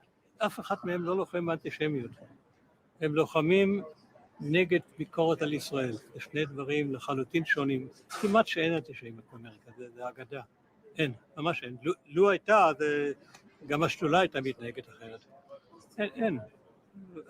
התופעה הזו שנקראת אנטישמיות היא קיימת רק בתקשורת הישראלית, ועל ידי כל מיני פונקציונרים יהודים בעולם שמתפרנסים מזה, שהם לוחמים באנטישמיות. איפה יש אנטישמיות? אין כלום. בעולם בישראל מצבה של היהודים באמריקה, מצבם לא היה כמו היום. מה, אנטישמיות זה המצאה ישראלית? המצאה יהודית? אנטישמיות? אנטישמיות היום? במידה רבה כן. כל אחד פוחד מאנטישמיות בגלל הזיכרונות ההיסטוריים, והיהודים מפוחדים תמיד. באמריקה היהודים, כמה שהם חזקים וכמה שהם מושלים באמריקה למעשה, הם פוחדים מהצד של עצמם כל רגע, אחרי כל עץ, מסתתר אנטישמיות. בולשיט, אין דבר כזה. אנטי ערבים, אנטי מוסלמים, אנטי שחורים, אנטי מה שאתה רוצה. אנטישמים? פשוט אתה צריך זכוכית מגדלת למצוא אותם, ויש כאלה שהולכים עם זכוכית מגדלת, כמו שרלוק הולמס, ומוצאים אנטישמים. Abe Foxman's spokesman, Ari O'Sullivan, was the last person I expected to see at the event. What was he doing here? Look, Abe, they mentioned the ADL a couple of times in their talks, and like I told you, they were false, these things. And I went up to Walt, but he was surrounded with people. I said, listen, I'm from ADL, Ari O'Sullivan, and those two things you said about the ADL are incorrect. I got a lot of interest from the foreign press. I don't know about the Israeli media, though. Was there Israeli media here? אני מהליגה נגד השמצה. זה שהזכירו כל הזמן, ADL. אתה מהליגה. אני הדובר של הליגה. מי אתה? דובר בארץ? כן, אתה מגוש. אני מגוש שלו? למה הבאתם אותו? את מי? את שניהם. זאת אומרת, למה הבאנו אותו? אנחנו חושבים שמה שהאנשים האלה עושים, זה פשוט פעולה הכי מבורכת שיכולה להיות. לא לגבי השמצה או לא השמצה. לגבי אי פעם להגיע למצב נורמלי ומאוזן באזור הזה. יש לכם כסף להביא אנשים כאלה פה? אמרו לי שגוש שלום זה ארגון קטן, שולי כזה. קטן. אבל את הקצת כסף שיש לו, הוא מנצל לדברים החשובים ביותר. והדברים החשובים ביותר זה להגיע סוף סוף אי פעם לאיזשהו פיוס בין הפלסטינים לבין היהודים במזרח התיכון. והדרך היחידה לעשות את זה, זה לגרום שהמדיניות של מי שתומך בישראל, לא משנה מה היא עושה, שהמדיניות הזאת תתחיל להיות קצת יותר נורמלית. זה לא מקרה שהאנשים האלה הוציאו ספר שכל העולם רעש ורגש בגללו. I don't know if the whole world was shaken by Walter Mearsheimer's book, but the Jewish establishment certainly was. Why do two such established, credentialed, respected academics engage in such a shoddy piece of work on what subject? At the annual ADL convention, the Israeli lobby book was the center of attention. In the Foreign Office in Israel, there was a 3-day convention dealing mostly with the issues raised in the book The Israeli Lobby.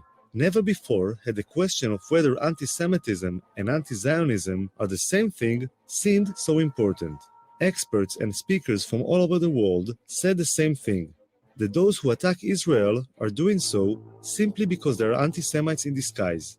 We thought people who would hate us, who would be our enemies, would be thugs and lunatics yelling kike, and instead they're soft-spoken college professors explaining to us how we have the apartheid state. We were unprepared. So let this conference draw a line in the sand. If you're an enemy of the Jewish people, then we will fight you with all our might for ourselves and for our children and for our children's children. Who would we be if we did not? And we will prevail.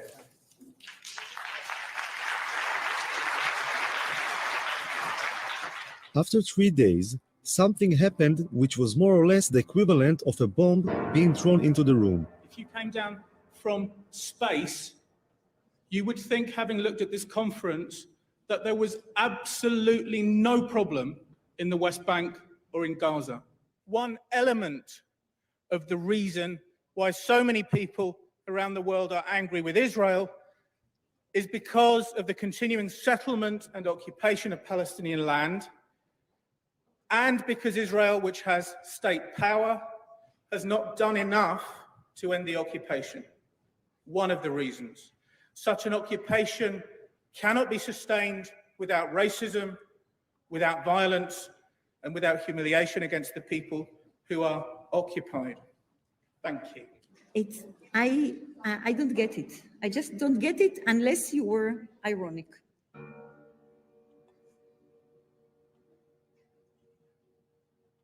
Listen, David. Yes.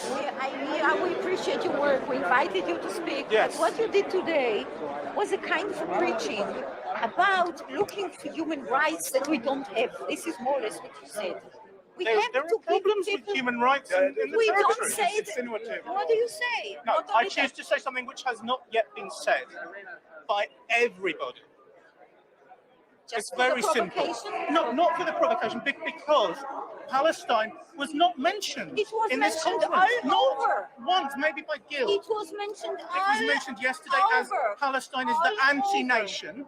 Palestine is the one unique nation which doesn't have the right to exist. It was mentioned. No, no one said that. Come on. Come on, no one said it. Don't go too Gerstenfeld far. said it. Palestine one is the said it. anti-nation. What do you think that means? And where do you think that terminology comes from, the anti-nation? What you were saying is that anti-Semitism and anti-Zionism are two different things. They are two different things. Sometimes they are the same thing. And it's kind of ironic, really, that I was seen by some people as a sort of wild-eyed radical, because where I come from, I'm denounced as a right-wing, neocon, Israeli-supporting, anti-Palestinian racist. What does it say about this conference then? Well, it says about this conference that there were some hard right-wingers there. There you go. Nobody in this conference was balanced, not one. I don't think so. Speaking with David Hirsch made me realize that it is very difficult to represent any other approach in the Jewish world. Those who try to say anything different are being silenced. And Dina has a go at me for not being balanced. You hinted too much. You were not explicit enough. Should have modified what I meant. Hirsch was right. The occupation as a possible reason for justified criticism was not mentioned. Many Jewish people see anti-Semitism as a force of nature. It has always been there and will always be there. It will just take on different shapes and forms. I find this difficult to accept. This is a conference about people around the world blaming Jews as the worst human rights violators on the planet. And the people who support Israel are now under attack as supporting the colonialist apartheid state of Israel.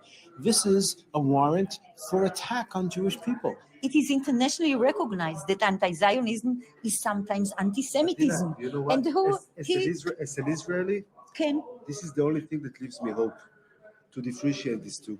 Why? Because otherwise there is no hope. Otherwise, this is a doomed. But this is closing your eyes. Doomed, you're right. Fatalistic But you're approach, closing your which eyes. gives us no hope at all. No, but you see what he's doing? But he's doing exactly He has the problem of the left. And here's the problem. Here's the problem. This analysis. This is just like the wife who's beaten by her husband, who goes to the psychiatrist and she says, it must be something I did, because if it's not something I did, then it's hopeless. Then he's a madman. Well, you need to find something you did to cause the hatred against you. But guess what? It's nothing that you did. And it's too bad. You are in chaos and the world is dangerous. And Islamism, funded by the Saudis, is teaching gazillions of people around the world that you are evil before you came to Israel. So this is your problem. You're exactly right. And you don't want that to be true. Maybe they're right. Maybe I'm just naive. Maybe all those people who criticize Israel really are anti-Semites in disguise. I'm heading to Chicago to speak with John Mearsheimer, co-author of the Israeli Lobby. I hope to have the courage to ask him if he is really an anti-Semite in disguise.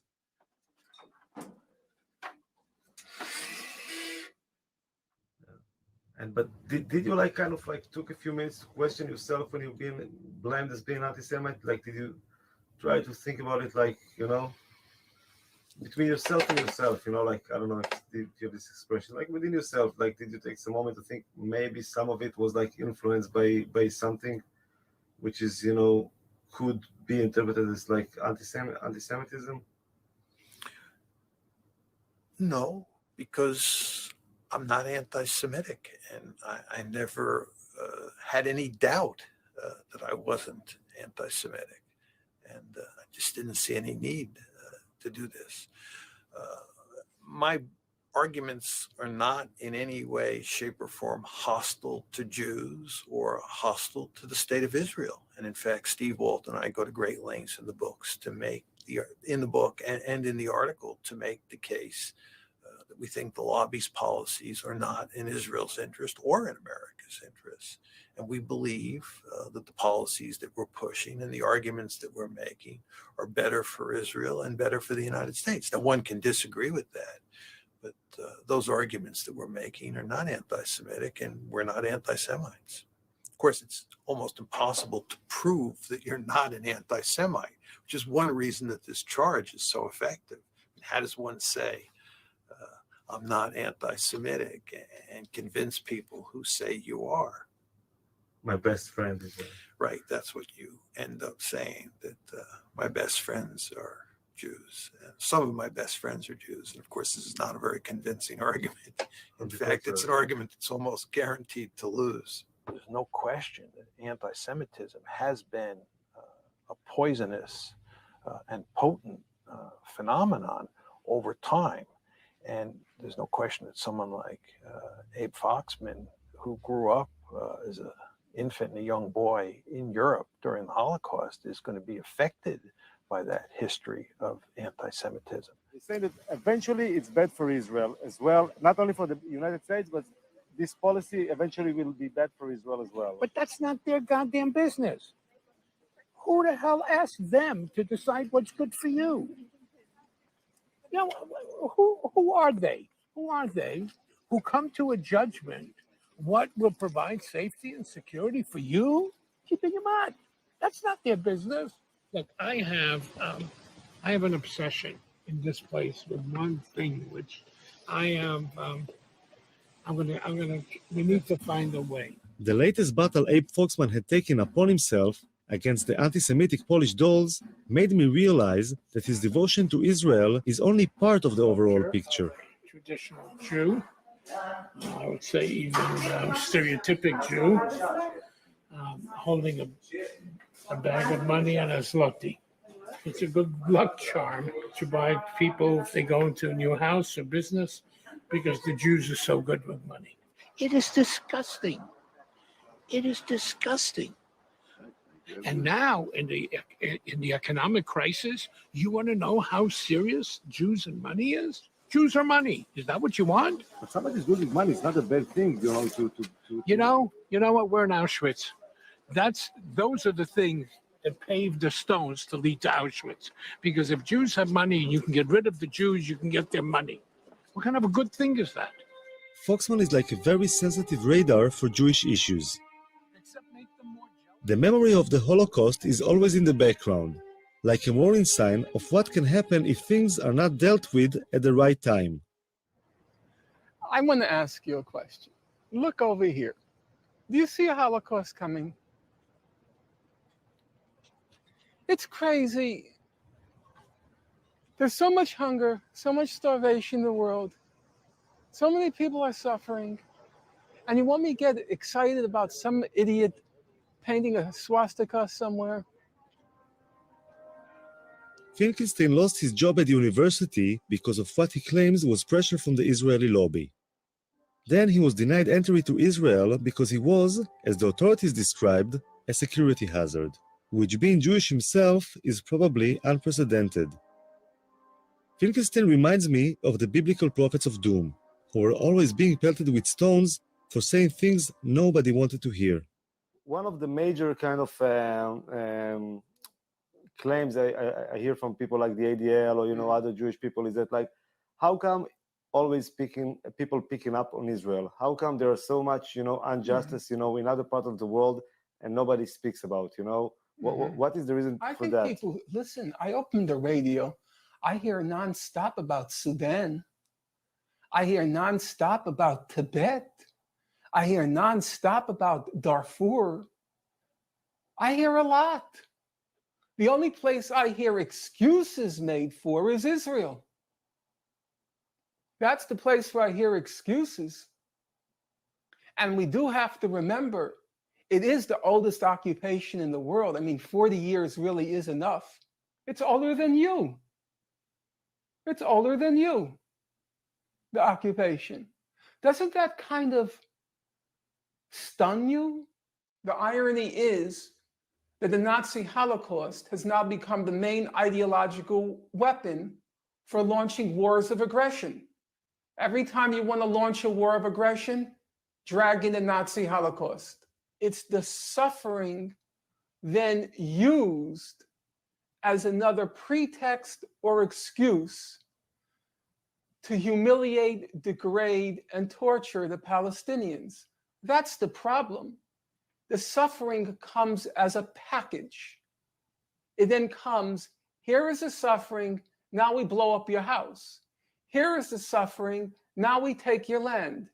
Here is the suffering, now we drop artillery shell or shoot artillery shells at your villages. It's a package deal with Israel and its American supporters. It's not just suffering, it's suffering which is then wrapped in a club. And the club is then used to break the skulls of the Palestinians. That's the problem. It's not being used to educate people. It's not being used to enlighten people. It's not being used to make people more moral. It can be. But it's not. I mean, it's not. That's the whole point. Of course it can be, but it isn't. It's the best thing that will ever happen to Israel if they get rid of these American Jews who are warmongers from Martha's Vineyard. And they're warmongers from the Hamptons. And they're warmongers from Beverly Hills. And they're warmongers from Miami. It's been a disaster for Israel. It's the best thing if they can ever get rid of this American Jewry.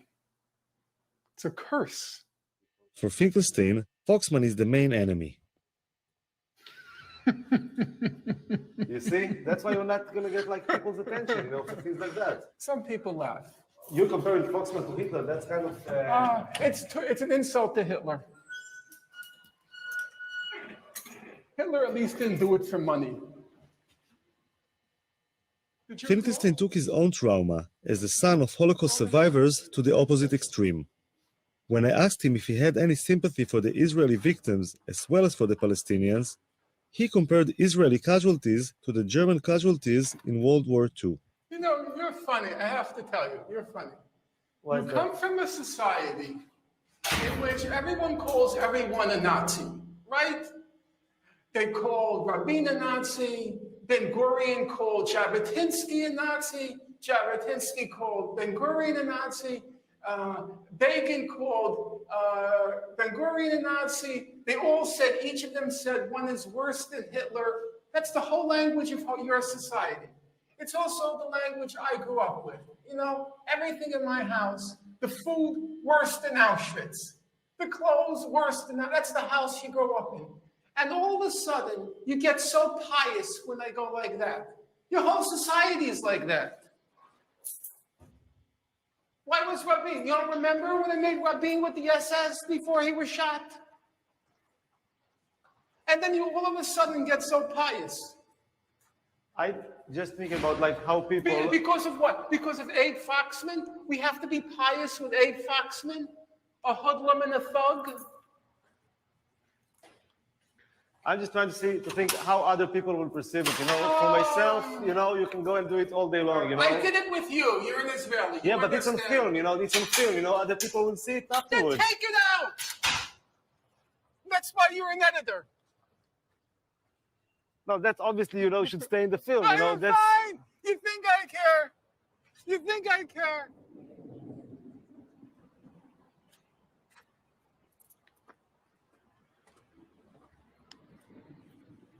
So you like the neighborhood? Very much. Look at the breeze. The last time I was with Foxman was in Auschwitz. The Israeli army sends its officers on a Poland trip similar to the one the kids are going through. This year, for the first time ever, an ADL mission became an integral part of the Israeli Defense Force mission. Marching next to Foxman is the Deputy Chief of Staff, the second in command of the Israeli army.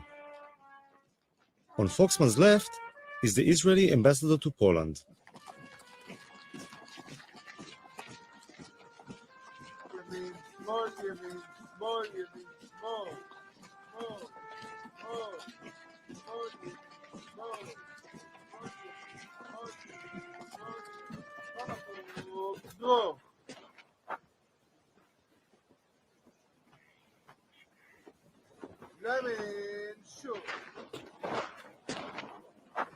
This is the biggest cemetery in the world. Poland? It's not the Jewish cemetery, but it's the biggest cemetery ever. 1.5 million Jews. But the 3 million. Yeah, but this place was worse.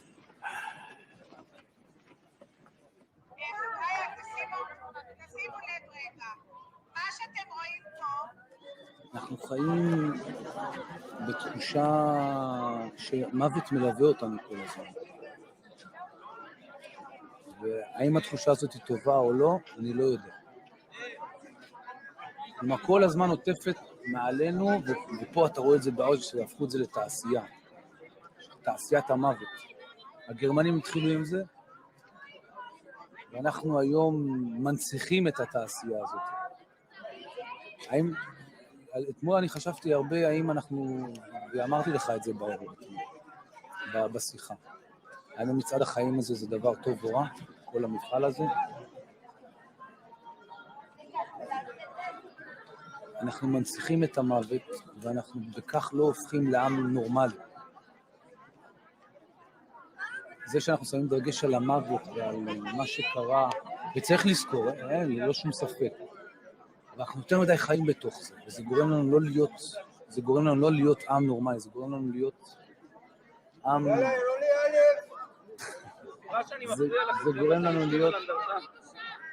שבה נרצחו 20 וכמה חבר'ה פולנים כאן בחצר הזו, אז אל תשבו על האנדרטה בבקשה.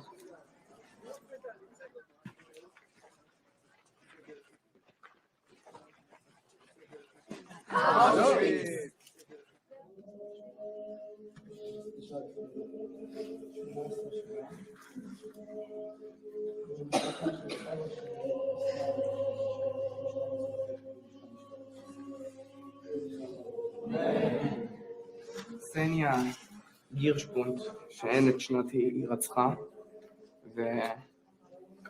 ורוב הסיכויים שנרצחה בבית החולים בקייב על ידי הנאצים. יהי זכרה ברוך.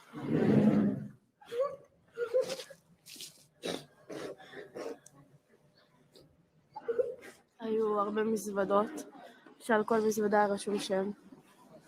היו בגדים של תינוקות, כפפות, חולצות, מכנסיים. היה הרבה סוגות נעליים של ילדים ושל מבוגרים. היה הרבה סטילים, גל חץ לנעליים, מברשות שיניים, כל רכוש קיומי כאילו בסיסי.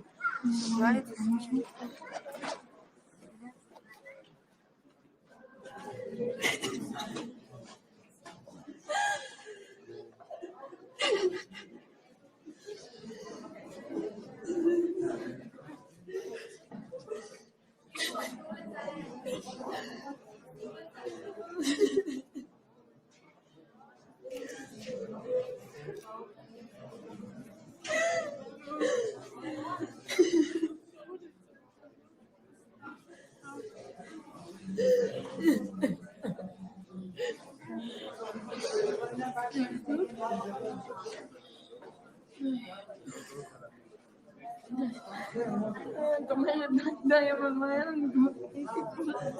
זאת כלום, חיכיתי עוד מעט, אל תכתבו אדם, עוד מעט חיכיתי עוד מעט תראי.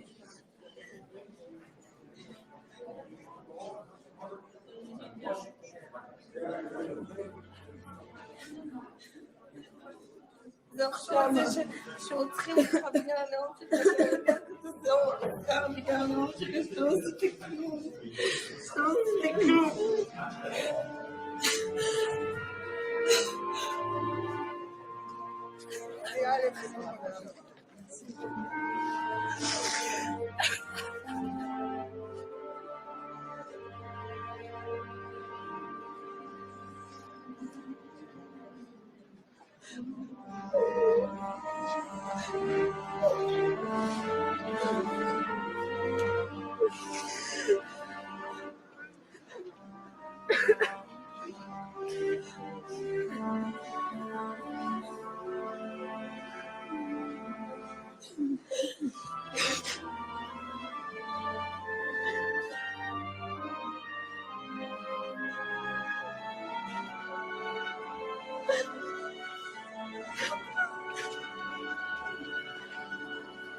I've walked this road before, full of despair, full of anguish.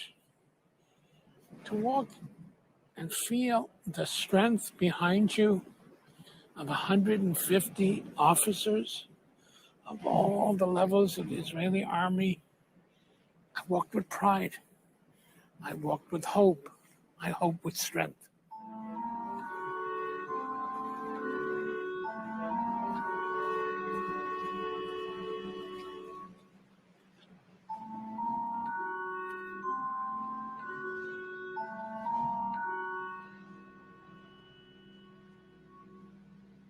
כאילו כשאתה רואה את זה אתה אומר לעצמך וואי בא לי לרצוח את כל מי שעולה לזה, אבל בעצם לא, כי אם אני אהיה יותר גזענית אז יהיה מישהו יותר גזעני ממני וזה לא ייגמר. אבל את מי בא לך לרצוח? את מי בא לי לרצוח? את כל אלה. מי זה אלה? הנאצים, הצוררים האלה. טוב, הם כבר, את יודעת, מתו. כן, אבל תאמין לי שיש להם דורות. אמנם לא כמוהם, אבל יש. My filming was coming to an end. As I looked at the sleeping kids, I thought that putting so much emphasis on the past, as horrific as it has been, is holding us back.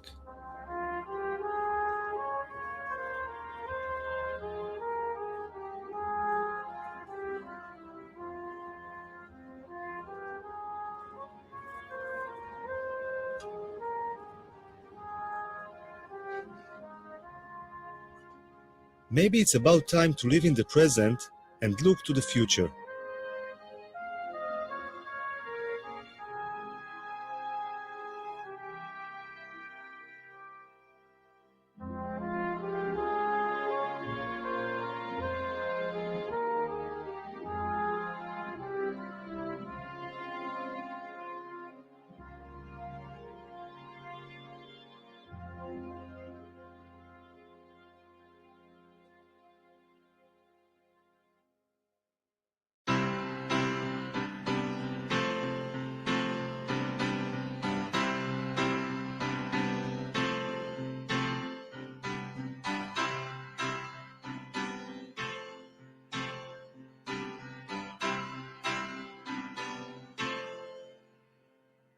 שאמות משהו ממני, משהו ממני ימות בך, ימות בך, שתמות משהו ממך בי, משהו ממך בי ימות איתך, ימות איתך, כי כולנו, כן כולנו, כולנו רקמה אנושית אחת חיה, ואם אחד מאיתנו